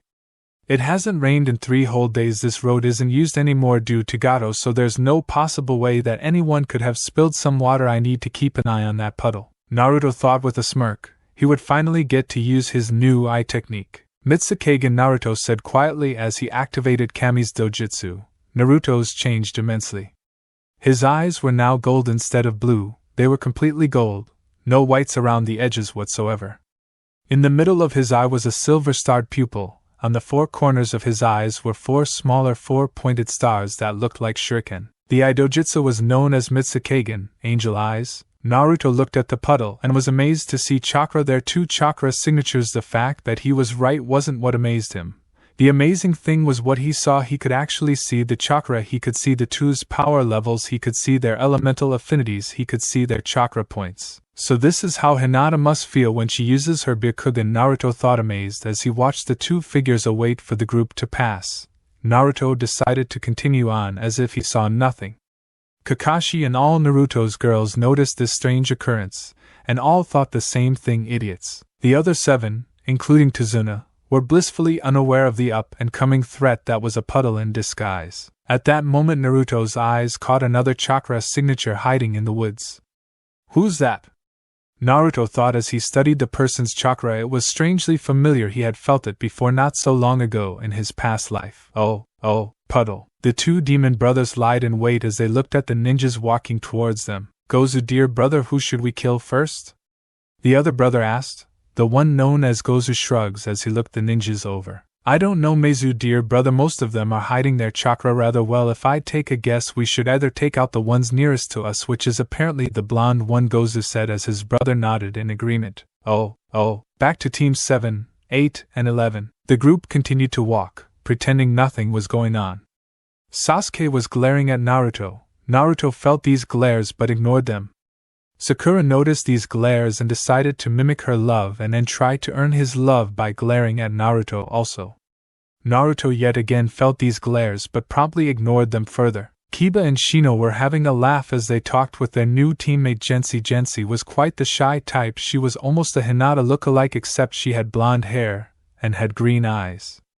And of course she wore a different type of jacket to Hinata, but it was still rather familiar to Hinata's past life's jacket. Hinata smiled as she watched the girl she had grew friends with when she was younger in her past life. Gensi didn't make it to become a ninja and decided to move to Suna and open up a medicine shop. Gensi was Hinata's female best friend. They had spent most of the time sitting in the back of the class blushing when they saw how confident Naruto was. Hinata decided to go up and greet her surrogate sister. Gensi looked up and smiled as she saw Hinata. Gensi was very surprised when she had seen Hinata wearing cloths so bold they showed off her tremendous bust and her womanly curves. Gensi was surprised that Hinata had this much confidence. Already it had been a day since she had suddenly changed. One day she was a shy, quiet girl in the corner of the room fantasizing over her love. The next she was an adventurous beauty that didn't care who saw her like that. "Hey Gensi-chan," Hinata said happily as she didn't stutter one bit. It was almost as if Hinata had turned into a female Naruto. Gensi smiled back at her once sister of shyness and started to poke her index fingers. Hello Hinata-chan. Gensi stuttered as she looked away with a blush. Hinata was confused at why she was so shy. All of a sudden, she looked around and saw Naruto staring at the two of them with a smile. Hinata smiled back at him before she turned back to Gensi and smirked. Hinata got right up to Gensi and took her away from the group, away from hearing range of the others. "You like Naruto-kun too, don't you?" Hinata asked, slightly amused at the look of horror on her surrogate sister. Gensi started to baffle out excuses and denials. Hinata put a finger to her to silence her. Hinata leaned in and whispered into her ear seductively, "You know all us girls are sharing Naruto-kun. I'm sure if we talk to Naruto he will give you a chance, get to know you better, and eventually love you like he loves us," Hinata said seductively into Gensi's ears as the girl's blush took over her body. Her personal parts of the body started to get damp, and she felt a lot hotter, her heart pumping faster, and her breaths becoming louder and more frequent. Hinata was about to seal the deal by giving her a passionate, but she never got the chance. Gensi fainted in her arms as blood started to trickle from her nose. Hinata smiled and picked her up. She carried Gensi on her back as she rejoined the group. Naruto gave her an odd look as he saw Hinata carrying an unconscious girl he barely had the chance to see in the academy in his past life. Hinata smiled and handed him the unconscious girl. The girl, who was now in Naruto's arms, subconsciously snuggled into his neck and let out a sigh of contempt. Naruto blushed as he felt her legs wrap around his. It was also the fact that she was damp in her lower regions. Naruto got up to Hinata and whispered into her ear so only she could hear it. "Why is Gensi all wet down there?" Naruto asked with a big blush. Hinata blushed and giggled perversely as she knew she had turned her friend on.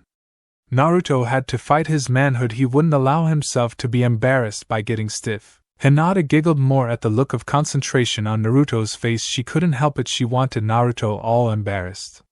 She got right up to his ear and licked it. "Yuli. Best friends share everything, Naruto-kun," Hinata said huskily as her hot breath reached Naruto's ears. Naruto couldn't help it anymore, and his soldier rose to attention, causing Gensi to out loud as she felt Naruto's member rubbing against her womanhood. Everyone looked their way. Kakashi and Tazuna had nosebleeds while Kiba, Shino and Sai were either laughing hysterically, smiling, or in Sai's case doing a weird facial expression. Sai had forgotten how to smile properly, so this expression was showing that he found this hilarious but didn't know how to show it. The girls just giggled and were slightly jealous that this new girl was giving their man pleasure. Sasuke glared at the boy and looked kind of sick at the sight of opposite relations. Sakura was fuming at the blonde. "Put that girl down, Naruto baka. What the hell? You're supposed to like me," Sakura shouted out as she ran and punched Naruto in the back of the head. Naruto used all his willpower not to turn around and decapitate Naruto there, and then the other girls glared wildly at the pink-haired banshee. Hinata, on the other hand, couldn't control herself. Hinata ran up to Sakura and punched her straight in the face. Sakura went flying back and broke through a tree. Hinata only used 10% of her usual strength to hit her, with barely restricting it to 10. Sakura got up, bruised and beaten. She coughed up some blood and looked at Hinata shakily. "Why did you do that? You damn bitch. When I'm Sasuke's wife and a part of his clan's council, then I'm going to order your death. Then I'm going to kill off the entire Hyuga clan," Sakura shouted as she coughed up some more blood. Sasuke glared and scoffed at her declaration. Hinata screamed with fury and tried to kill her there and then, but Naruto stopped her from going any further. Don't worry Hinata-hime, she's going to get her just desserts in due time, Naruto said as he pulled Hinata away with one of his hands, the other supporting the almost Hinata lookalike in his arms. She was slowly grinding herself into Naruto's hips as she subconsciously ed his name. Naruto was blushing all the way as he was forced to carry the hormonal woman. Hinata giggled and whispered into his ear, "She's like me, you know, she truly loves you, please give her a chance," Hinata asked pleadingly.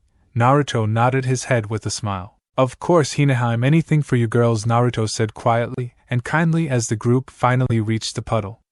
Naruto handed the girl to Hinata, who nodded in understanding as she and the other girls stayed away from Naruto. This was about to get ugly. As the group walked by, the demon brothers jumped out of hiding.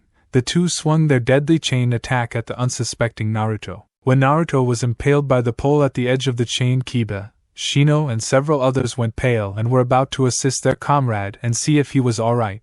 But before they could think of the smallest detail on what to do, Naruto poofed into no existence. The two demon brothers were about to launch an attack at Kakashi, completely ignoring the fact that the person they had just attacked had vanished. Even academy students knew better. But before they could use another subordinated attack, they fell to the ground unconscious. Naruto stood on a pillar he made of earth with a weird eye dojutsu blazing in all its golden glory. The entire group gasped as they looked into the eyes of their blonde teammate and friend.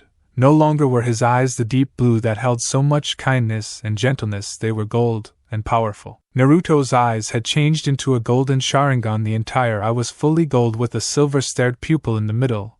He had two silver tomos on opposite ends of the golden Sharingan. The eyes looked powerful and commanding, expecting no less from the owner of the golden eyes. What is that ID dope?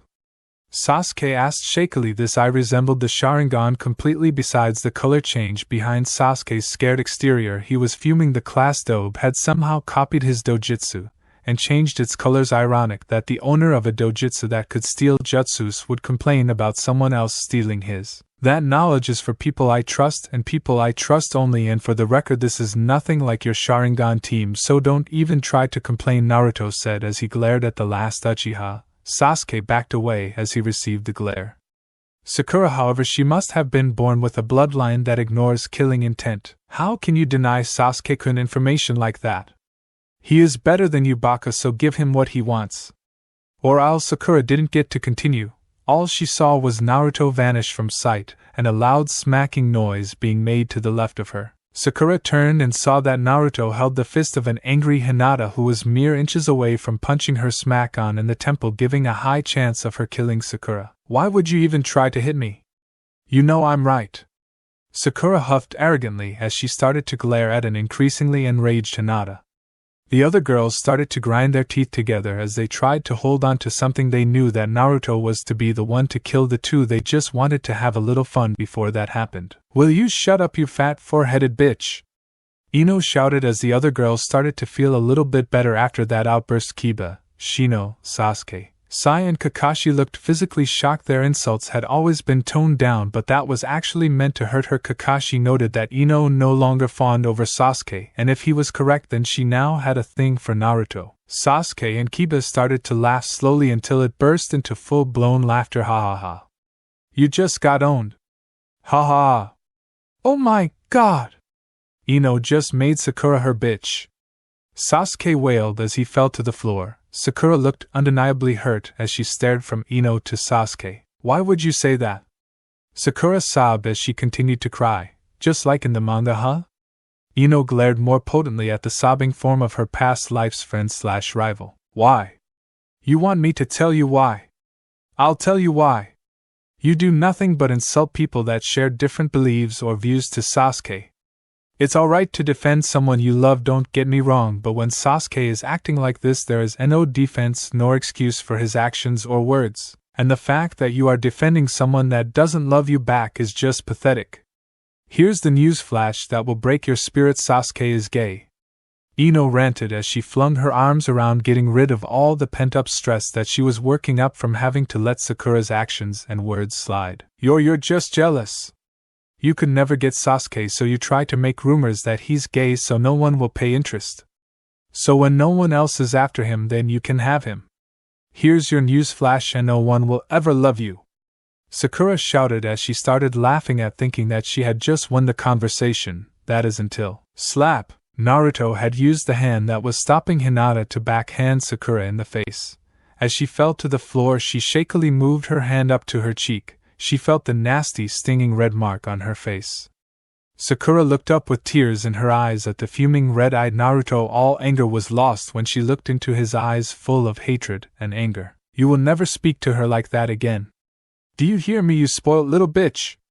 And for the damned record, I love her and always will. While she has somebody to love and to love back, you're lying on the floor crying your eyes out while the love of your life is over there rocking back and forth laughing at you. He would rather acknowledge me to be stronger than him than to acknowledge you as a lover or even just a friend. You are a pathetic excuse for a kunoichi, and an even more pathetic excuse for someone who should have humanity, Naruto said as he continued to stare daggers, red eyes blazing at the cause of all his anger and rage. The other girls smiled that he would defend them so furiously. Sasuke was continuing to laugh at the annoying pink-haired girl's depression. Kiba, Shino and Sai were surprised at the fact that he had just admitted his feelings for the blonde mind manipulator in front of her. Kakashi and Tazuna were cracking open a beer, hoping for a cat fight. Ino ran up behind Naruto and hugged his back as she dried a few of her tears. Some were tears of sadness at being told she was unworthy of love, some were tears of joy that Naruto would defend her and declare his love for her out in the open like that. Thank you, Naruto-kun, Ino said softly as she had the spot in between his shoulder blades,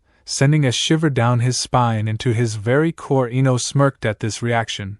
She hoped her slightly seductive tone would have caught on to him.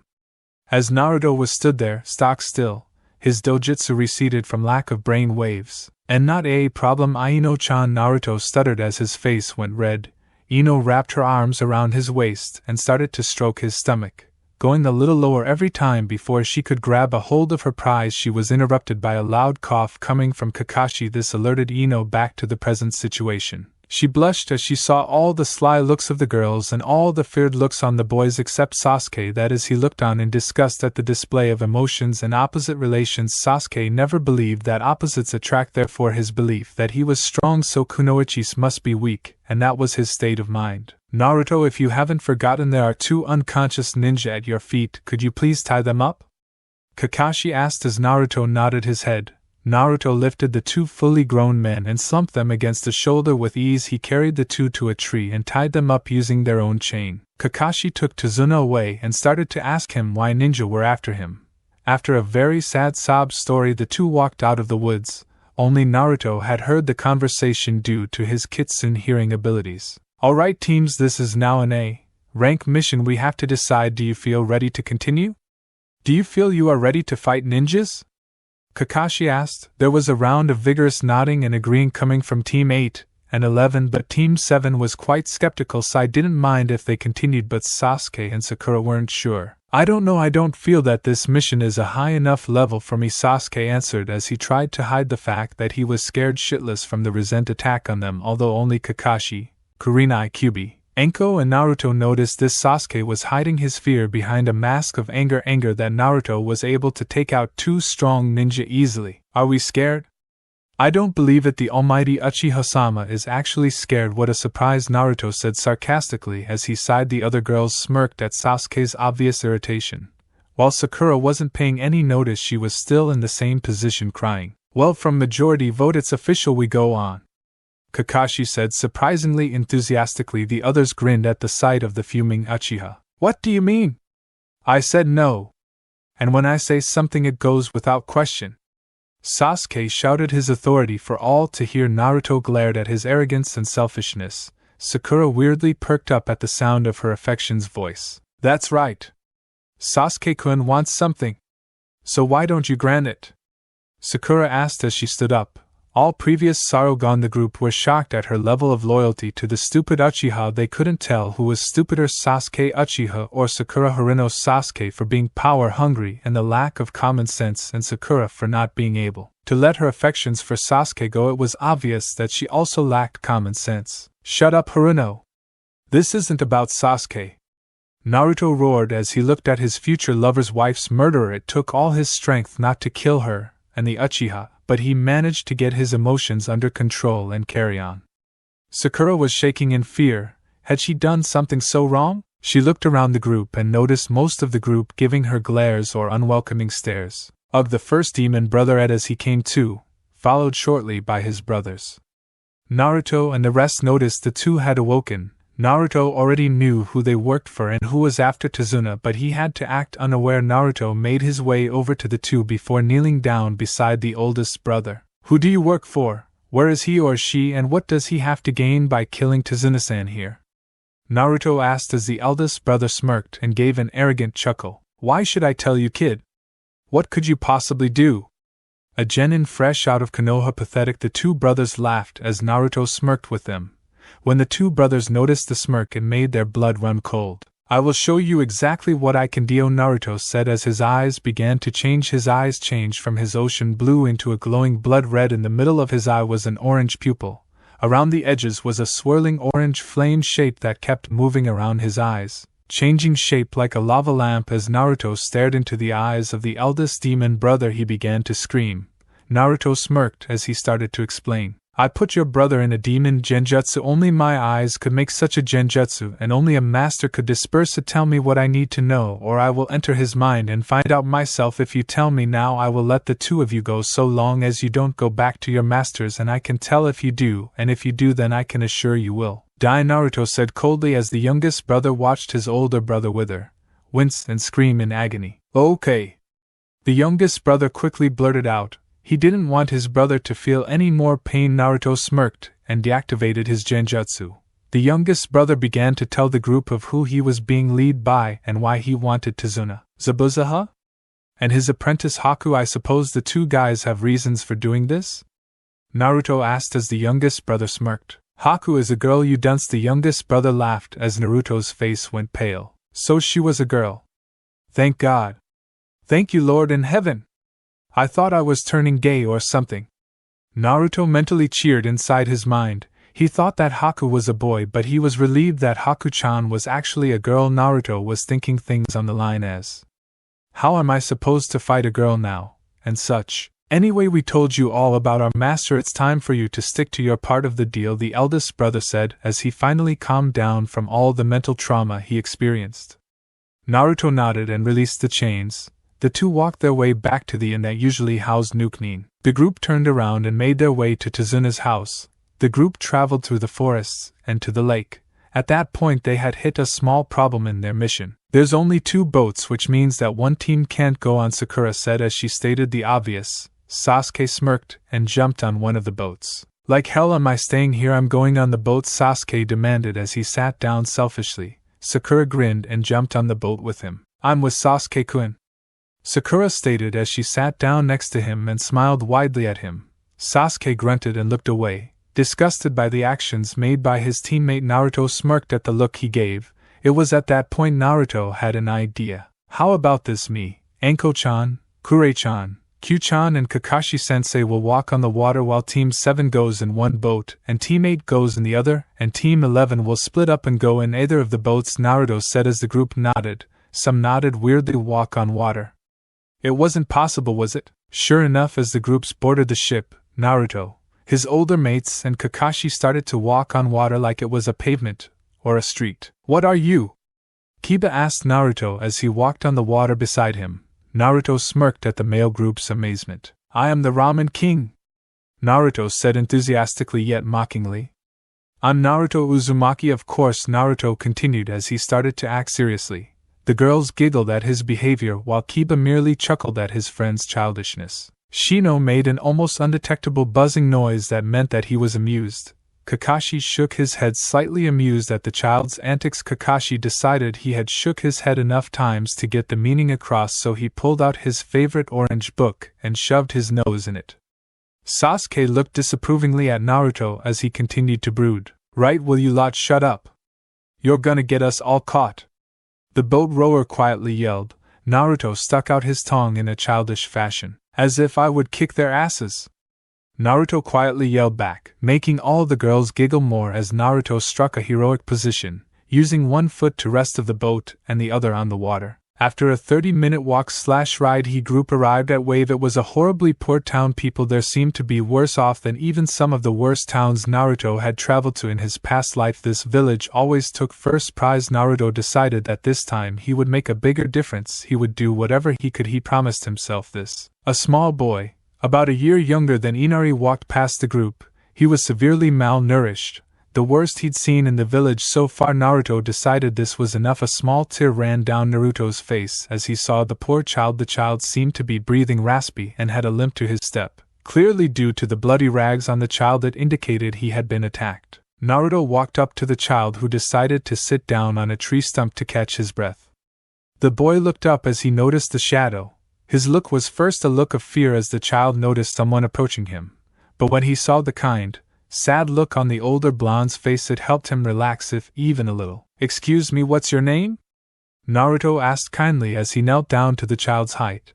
The small child shivered a little under the fear, but nevertheless the older boy's kind voice brought strength to his own. "My name is Vlad," the boy known as Vlad said as he looked into Naruto's carrying blue orbs. Naruto smiled down at the child. "Well, Vlad, do you have a family?" Naruto asked kindly again, trying not to sound as if he was being intimidating. Vlad nodded shakily as he pointed down the street to a shack that was very run down. "I live there with my mom and dad," Vlad said as he looked back at the older blonde who had yet to name himself. "Well, Vlad, my name is Naruto, and I want to help you," Naruto said, and Vlad looked rather unsettled. This blonde boy named Naruto had just come up to him and told him he wanted to help him like any child that had been neglected. He was rather jumpy and untrusting. Naruto saw this look and tried to make sure that Vlad understood that he wasn't going to deceive or trick him in any way. "Don't worry, I wouldn't ever trick a child like you. You've already been through enough, so it seems. Well, Vlad, I will speak to you soon so I can help you. At the moment I need to meet up with a few people," Naruto said as he left the young boy, who nodded dumbly. He still didn't quite understand what was going on, but he could tell that this Naruto guy was good and meant well. Wave Village, Lakeside. 30 minutes later, Naruto stood at the lakeside as he thought of the perfect way to get food into the city. The patrols in the water that made sure that people didn't fish were still there, but what if Naruto casted an illusion on the boats? While this happened, Naruto could use his shadow clones to go in groups and net up all the fish. Naruto had earlier found an abandoned storage house where the fishermen used to keep their equipment.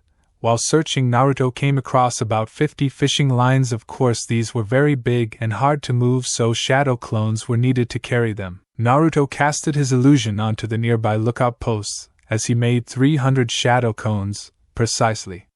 The 300 clones grabbed the 50 fishing nets, 6 shadow clones per net. As they swam deep into the lake, the shadow clone groups split up to take different areas. The original Naruto stayed at the entrance point so he could keep up his genjutsu. The original Naruto was bored out of his mind. Another half hour of him staying there silent and motionless, trying not to disturb his advanced genjutsu. After the half hour had gone past, the clones brought the fish up the cliff and up to the top of the hill, out of sight. After they reached that point, Naruto deactivated his genjutsu and ran up to the top to join his clones. When he reached the top, he saw all his clones drenched in water, none of them happy. "All right, you can disperse now," Naruto said with a nervous laugh as he rubbed the back of his head. The clones sent one final glare before poofing off to elsewhere. Naruto sighed as he used a basic ice jutsu usually used for medic nin, where they have to freeze the limb and then chop it off. Of course, this was thankfully for a different reason. Naruto used the ice jutsu on all of the nets of fish. The fish all froze over in a giant ice cube. Naruto got rid of all the nets and put them back in the warehouses before using basic air jutsus to make the giant fish ice cubes float. Naruto brought the ice cubes through the town. It was quite chakra using techniques he was using. He had put a genjutsu on himself and the ice cubes so people wouldn't try to steal them, and he was using wind jutsus to make the move. When Naruto finally arrived at the cold warehouse, he thankfully noticed that it was still open and that someone was inside at the register. Naruto opened the door and brought all the fish inside. It was at this point that he remembered he was still using the genjutsu and that the girl looked rather freaked out. Naruto quickly dispersed the jutsu used on himself. "Sorry about that, I was making sure people couldn't see me," Naruto said as he chuckled and nervously rubbed the back of his head.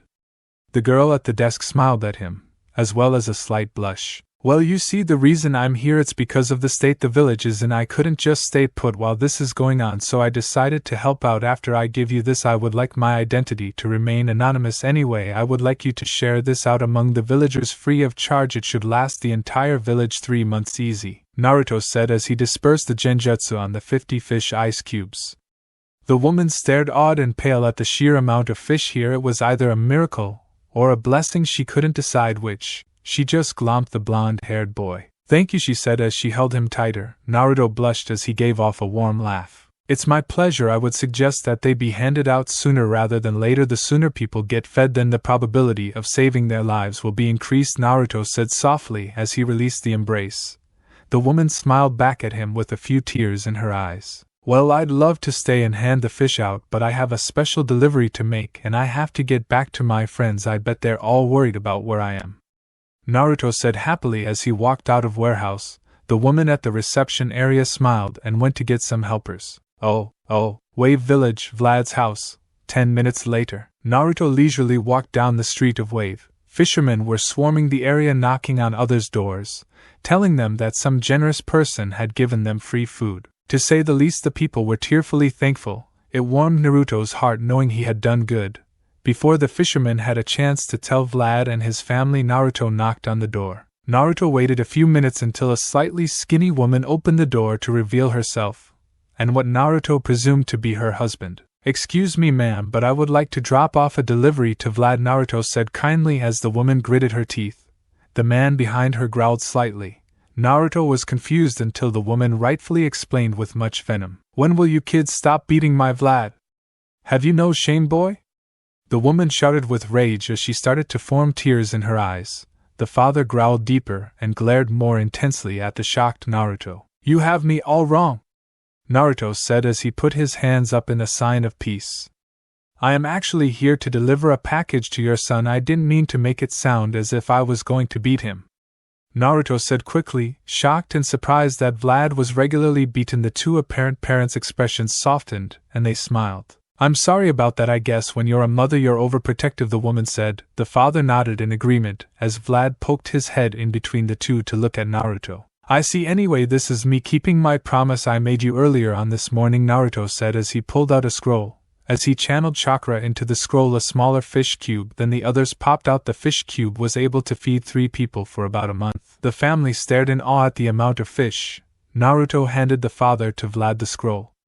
The man snapped out of his trance and took it. You should seal it back into the scroll soon so it won't melt when you want the fish. You just channel your chakra into the scroll, Naruto explained. Naruto was about to say goodbye to Vlad and tell him to stay safe but was cut short in his speech when Vlad's mother pounced him. She held him there in a death-like grip. You saved my son's life. Thank you, Vlad whispered softly between her tears. Vlad's father was crying slightly too. They were all worried Vlad wouldn't make it due to his malnourishment. As a growing child, Vlad needed to eat as much as he could, yet he was deprived food, so he was the most malnourished. Not a problem, really. I can't stand to see the state this village is in. Oh, by the way, I plan to help build that bridge that is being made, so when that's completed in about 2 weeks' time, then this village will get the income it so sorely needs, Naruto said as the 3 of them gasped. You can't. Gato controls these lands. He'll kill you if he sees you helping to build the bridge. Vlad's mom worried as she let go to look at him.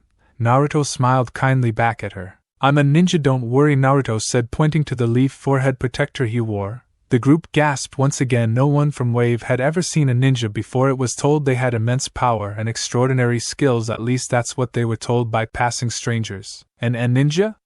Do you have special powers?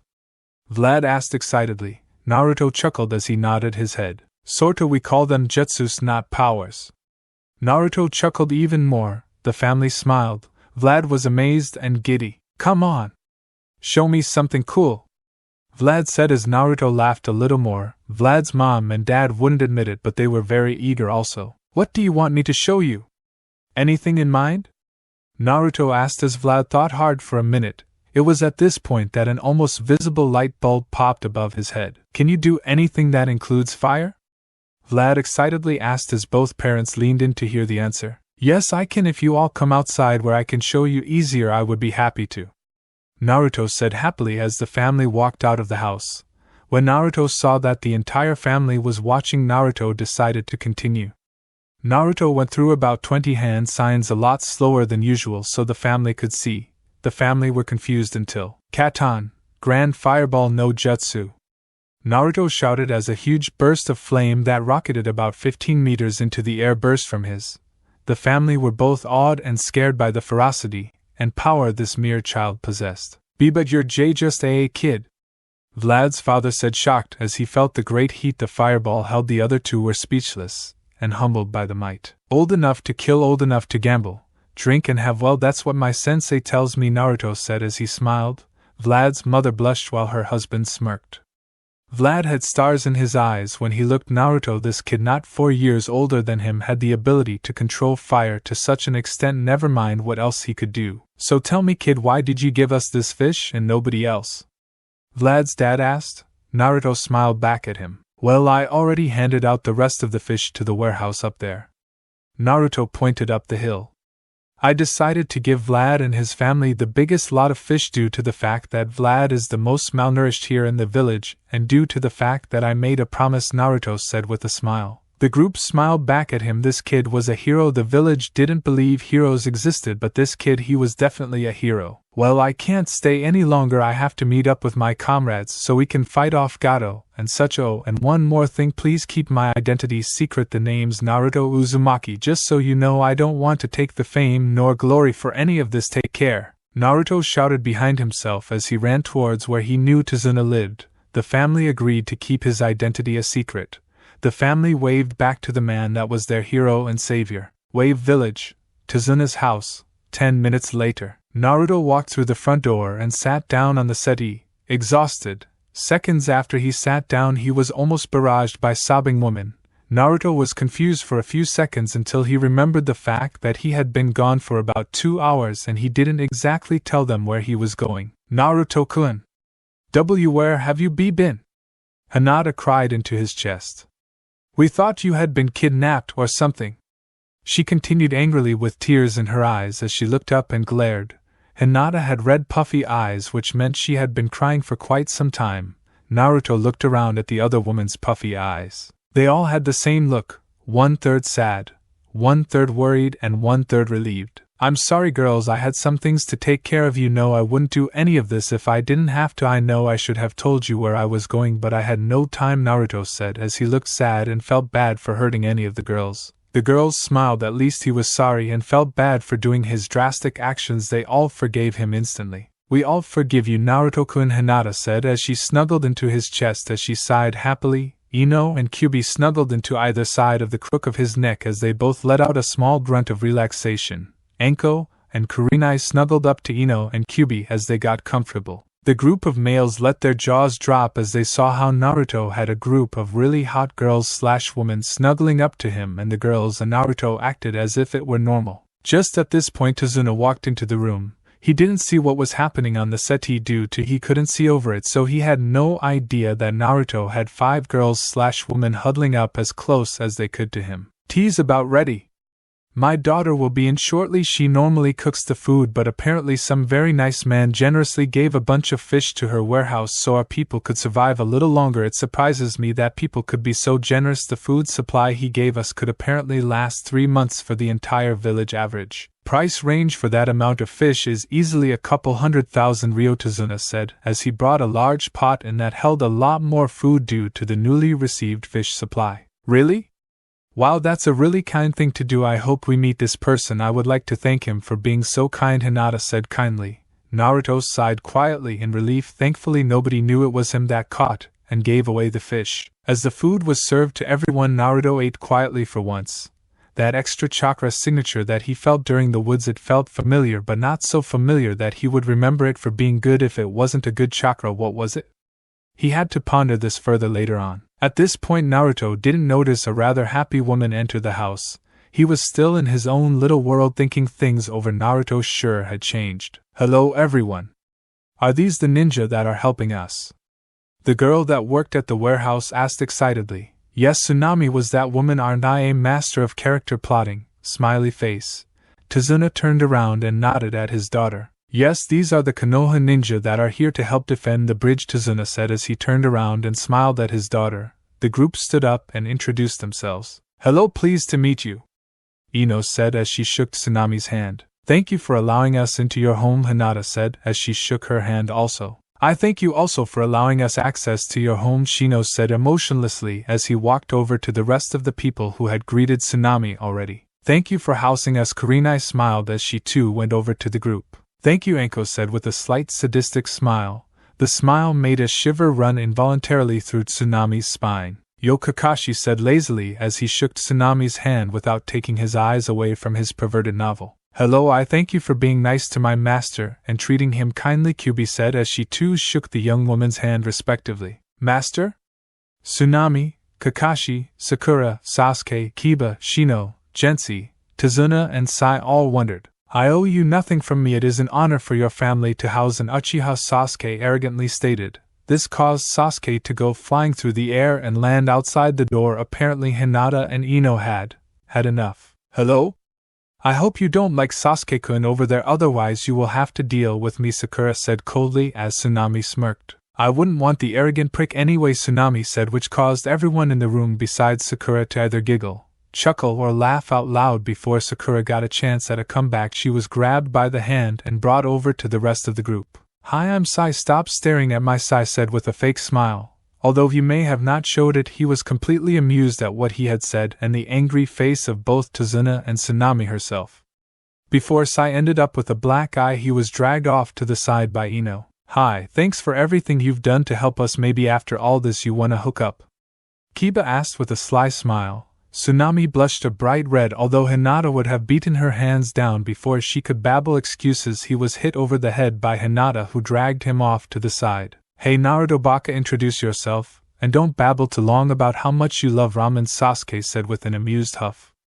Naruto awoke from his trance and made his way to the front. When he did, Tsunami saw that it was the boy who gave her the fish. Hey!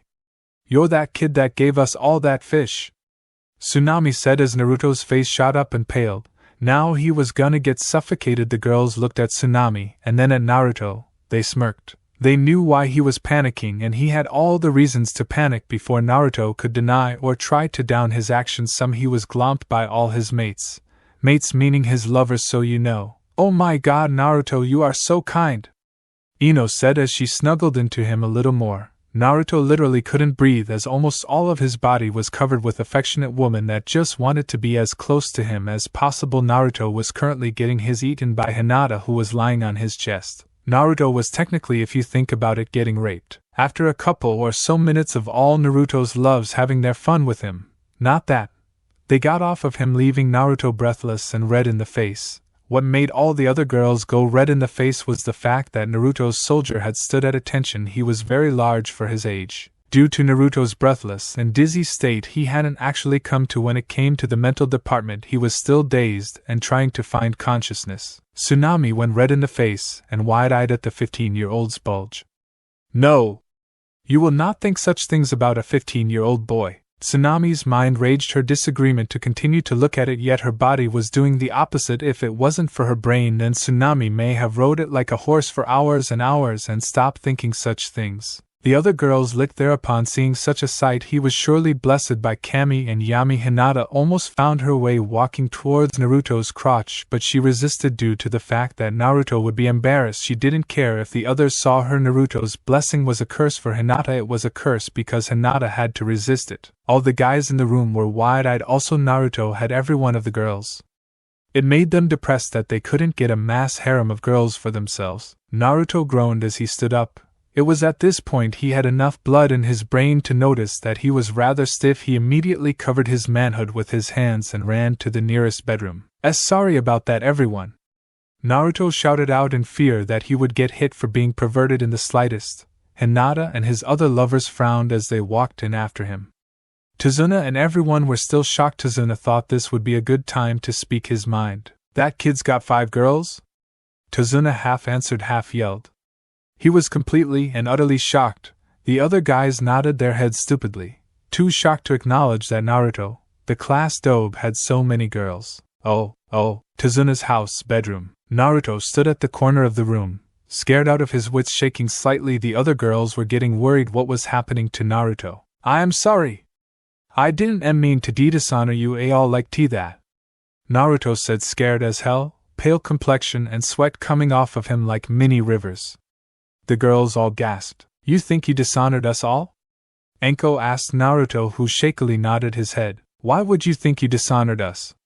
Kurenai asked Naruto, who started to shake a little more. Because I got an Italian and embarrassed you all," Naruto said as he started to hyperventilate. The girls were getting really scared now. "It's okay. You did nothing wrong, Naruto-kun," Hinata shouted as the group glomped Naruto. Naruto at first thought they were going to attack him when they started running, so he flinched and braced himself. "What made you so insecure that you think every time you have a physical reaction to us that you are doing something wrong? And if anything, we're flattered that we make you feel that way," Naruto-kun Kyubi said. The other girls nodded as they hugged and held on to him. Naruto sighed before he explained. "In my past life, every time I would have a reaction like that or anything resembling perverted, then Sakura would hit me," Naruto said. He was going to continue, but he didn't get the chance. That was all that needed to be said. "So that bitch made you think that what you're doing isn't normal?" Ino asked, with the others gritting their teeth and subconsciously clawing into Naruto, who was trying not to pay attention to the sharp piercing female nails. "What I did was normal?" Naruto asked. "That was all the girls needed, right?" "That's it. We're having a pink-haired cow for dinner tonight," Ino said, who stormed out of the room followed by 5 very angry kunoichi brandishing weapons. Naruto was too scared, confused and shocked to move. When he did, he let out a yelp of understanding. Once his brain started to work, he ran out of the room to hear a bunch of crashing going on. All 5 girls were using highly synced combos with perfect timing and precision. Sakura was the one being used for the combos. Kakashi tried to stop the group but was effortlessly pushed aside. Besides all the damage being done to Sakura, there was no damage being done to the furniture or the surroundings at all, for that matter. "Stop!" Naruto shouted out in fear. "If they killed her now or showed any means to kill her later on, then they will become prime suspects if Kakashi or any of the others tell the council what happened here." The group reluctantly stopped when their lover told them to. They all walked up to him and wrapped their arms around him tightly. "I will not have her abuse you or mistreat you like she did, Naruto. She is the reason you feel so lonely, why you don't understand what's happening to you, and why you are sad," Kurenai said, with everyone agreeing. "WWH, what the hell was that all F for?" Sakura spluttered angrily as she tried to stand, although she was too badly bruised and beaten. In fact, she was so badly beaten that she began to cry again. "Because you selfish bitch. You made our man's life a living hell. You know, because of you he thinks that because he has physical feelings for us, then he is dishonoring us. You made him think that if he shows us physical love, then he is mistreating us.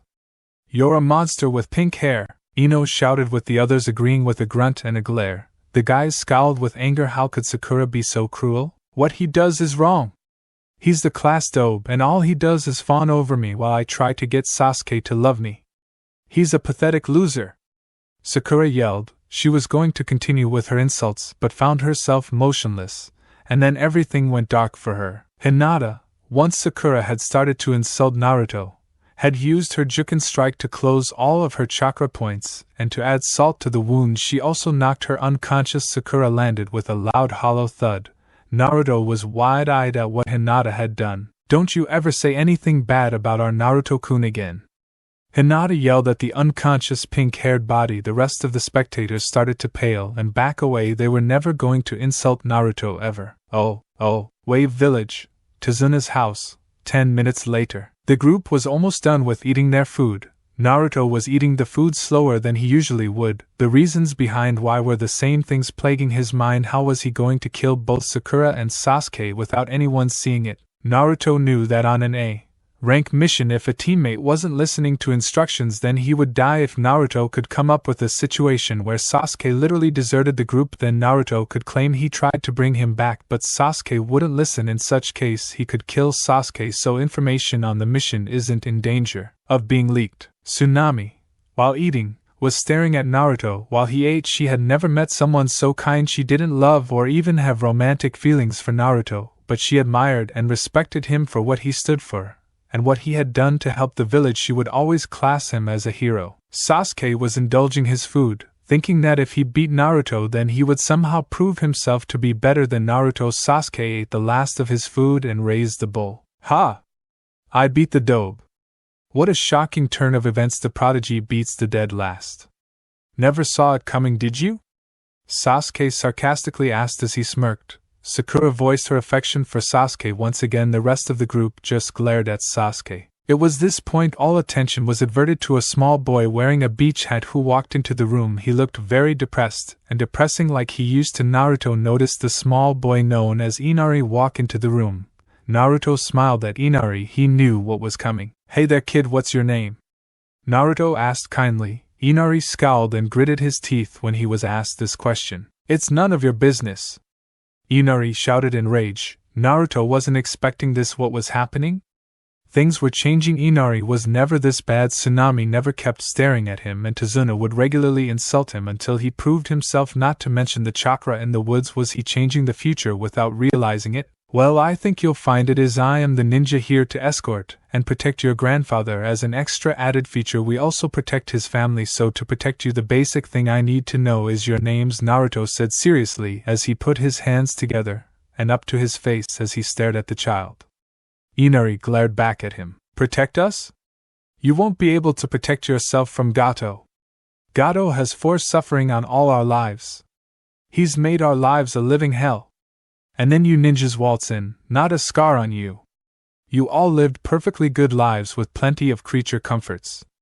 Grandfather made this house with his own 2 hands.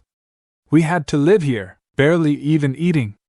Inari shouted with a red angry face. Naruto was fuming on the inside, but he let it go. He got up and tried to walk out of the room before he lost control. Where do you think you're going, ninja? The demon Gato will kill you! Inari shouted in rage as Naruto clenched his hands but kept walking. Go back to your nice big house and eat your 5-star food then, Inari shouted. He would have continued but found a hand tightly wrapped around his throat. Naruto had moved in the blink of an eye and had lifted Inari up with one hand. Tsunami and Tazuna were worried when they saw this all happen. You know nothing of suffering nor of demons, boy, Naruto said in a demonic tone as he released Inari, who fell to the floor panting slightly and rubbing his throat. Naruto ran out of the house before he truly did lose control. Kyuubi ran after him to bring him back. The other girls were straining so hard from getting up and slapping Inari, but they would realize that if they did then Naruto wouldn't be happy. Tsunami got up and checked on her child while Tazuna was still speechless. Why'd he do that? I was only telling the truth, Inari said, which caused almost all of the others to literally flip a lid, or so the saying says. Hinata got up and shook Inari violently. That does it.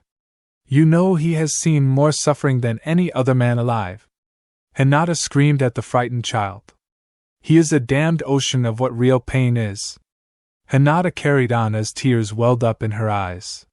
You have no idea what that boy has been through. Hinata began to sob as she carried on, shaking the dizzy boy. Ino and Kurenai dragged Hinata away as Anko held back Kiba and Shino. Gensei was fuming, but she decided that Hinata would deal with all of this. She decided that she would held side back, who was strangely angry. He didn't even know Naruto yet. He was angry at what Inari said. Kurenai took Hinata off to the side while Hinata sobbed into her previous lives friend and sensei's chest. Ino soothed her by rubbing her back. They felt her pain, but they held their own back. They had seen what Naruto held beneath his shirt. It wasn't a pleasant sight. Flashback. Previous life. When the Konoha 12 were all 17 years old, Naruto and the rest of the Konoha 12, minus Sasuke Uchiha, were in the hospital ward waiting. Naruto had just beaten Orochimaru and most of the Hidden Sound village. Kabuto had also died by Naruto's hands. Sasuke, on the other hand, was spared by Naruto. Naruto had the perfect chance to kill Sasuke and end his life, but he couldn't do it, so as he tried to leave to return to Konoha, he was assaulted by the angry Uchiha. Sasuke had plunged a Chidori through Naruto's stomach, and to add that little extra kick to the groin, he used a poisonous dagger that entered his bloodstream. Kyuubi's chakra wasn't working because Naruto had used it all and killing off the entire Sound village. The poison spread fast as Sasuke retreated. He would have finished the job had he not seen the Konoha medical team arrive. Sasuke fled into the forest until exhaustion and chakra depletion claimed him.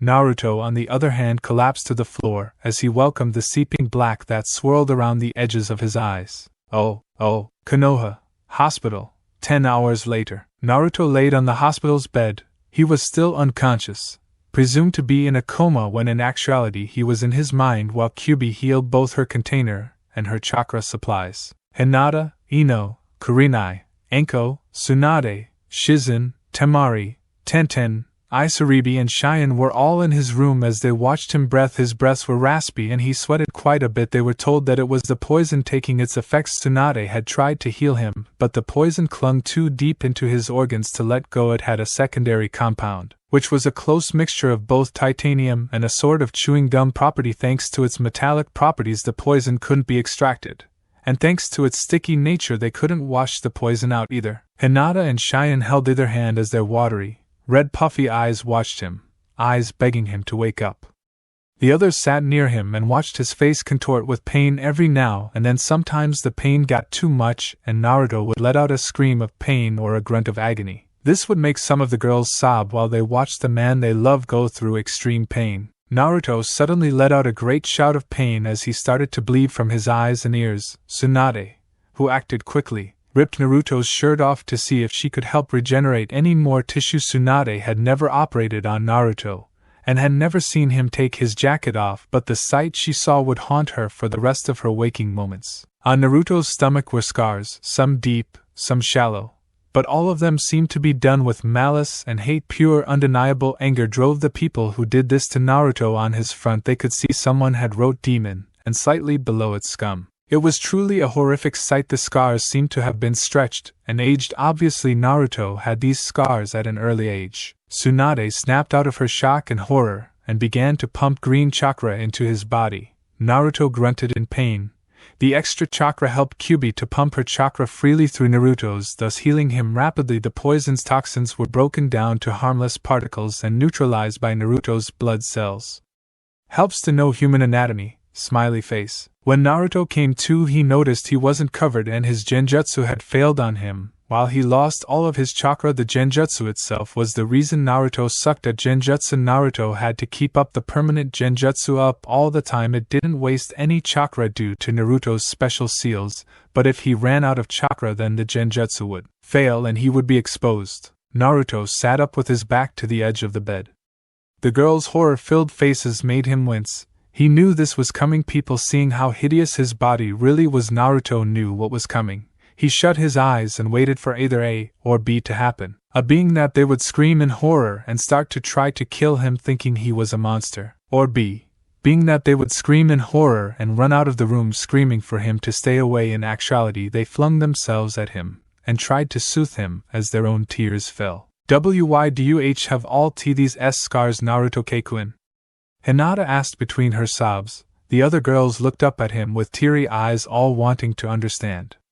Naruto was shocked at such an act. He was a monster, a demon to be precise. Why would such beautiful girls pay any attention or sorrow for him? Well, when I was younger I was beaten well.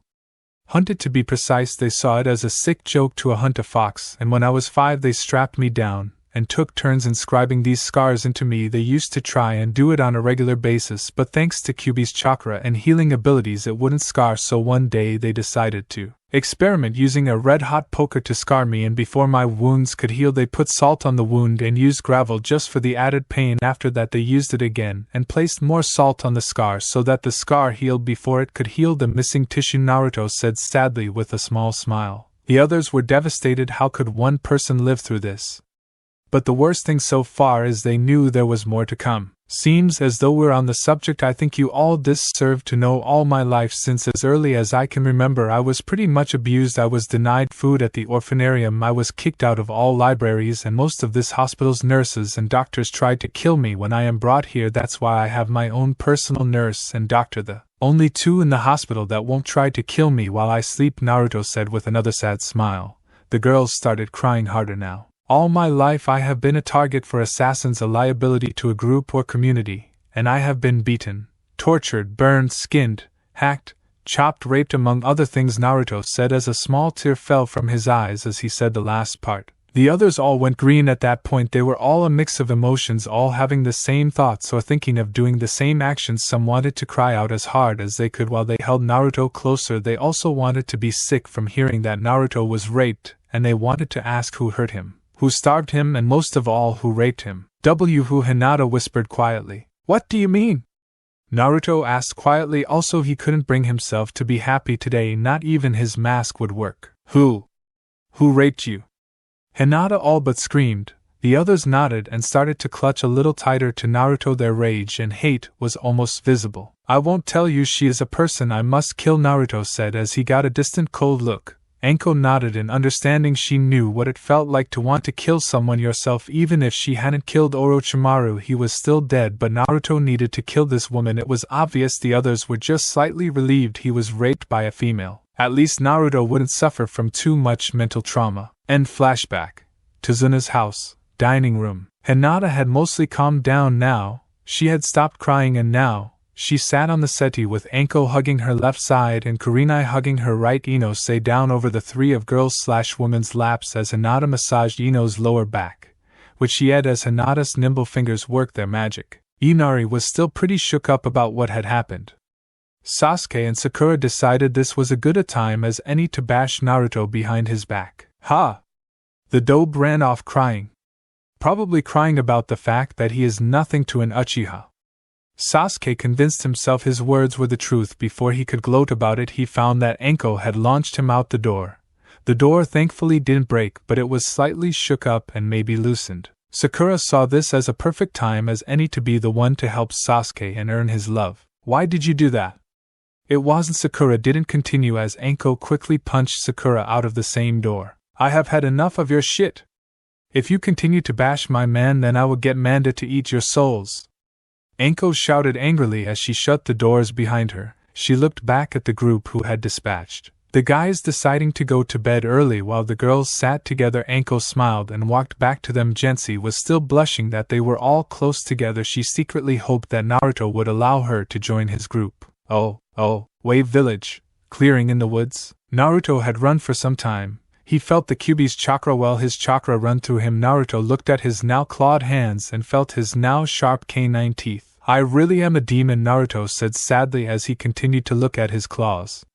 All of a sudden he felt he had been tackled.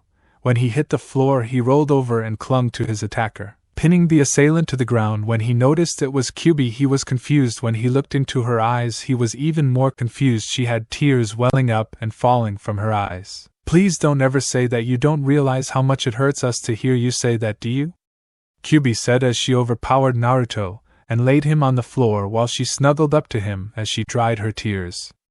Naruto shook his head sadly. I'm sorry, Kyuubi-chan, it just upsets me sometimes how people can ridicule demons. They know nothing of us, and yet they allow stereotypical propaganda rule their viewpoints. It would make sense if they had actual recordings of demons willingly attacking villages. They have no proof that a demon attacked a village of his own free will, yet they slander us because they don't understand, Naruto said as he got up.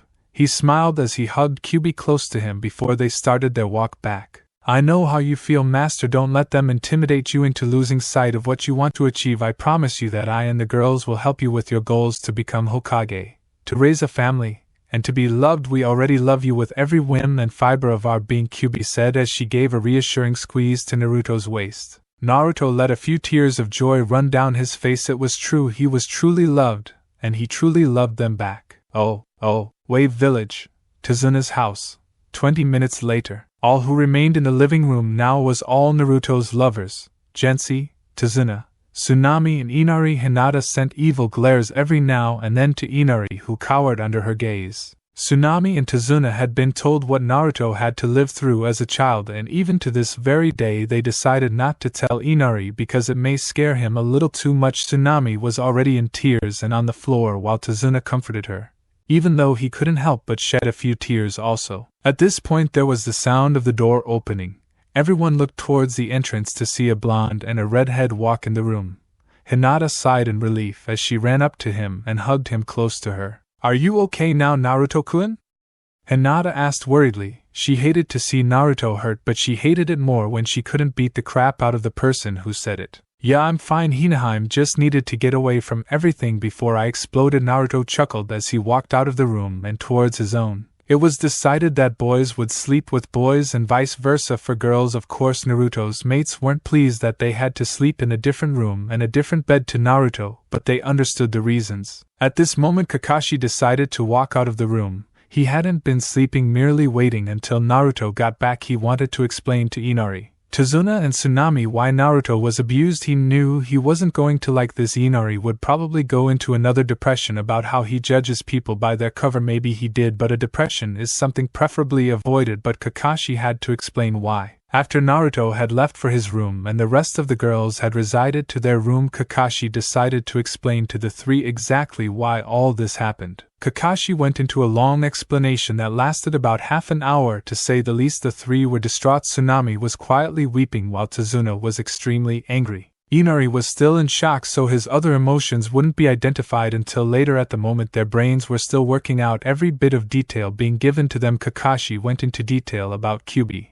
Naruto's upbringing, how the villagers treated him, and about his almost daily torture sessions. Most of the time it happened at least 3 times a day. The three were still too shocked to quite understand everything, so all they could do was shakily go to bed. The next morning would be the day Kakashi would train the group. While on the mission, only Naruto and the girls knew that they would meet Zabuza and Haku tomorrow. Thanks for watching this video. If you really enjoy this video, like, subscribe, and comment down below, and turn on that bell notification. Don't forget to support and follow the Smiling Mask for writing that awesome fanfic, and also make sure to comment on this story, link in the description. If you like to hear adult version of this and other stories, I'll give you link of my Patreon.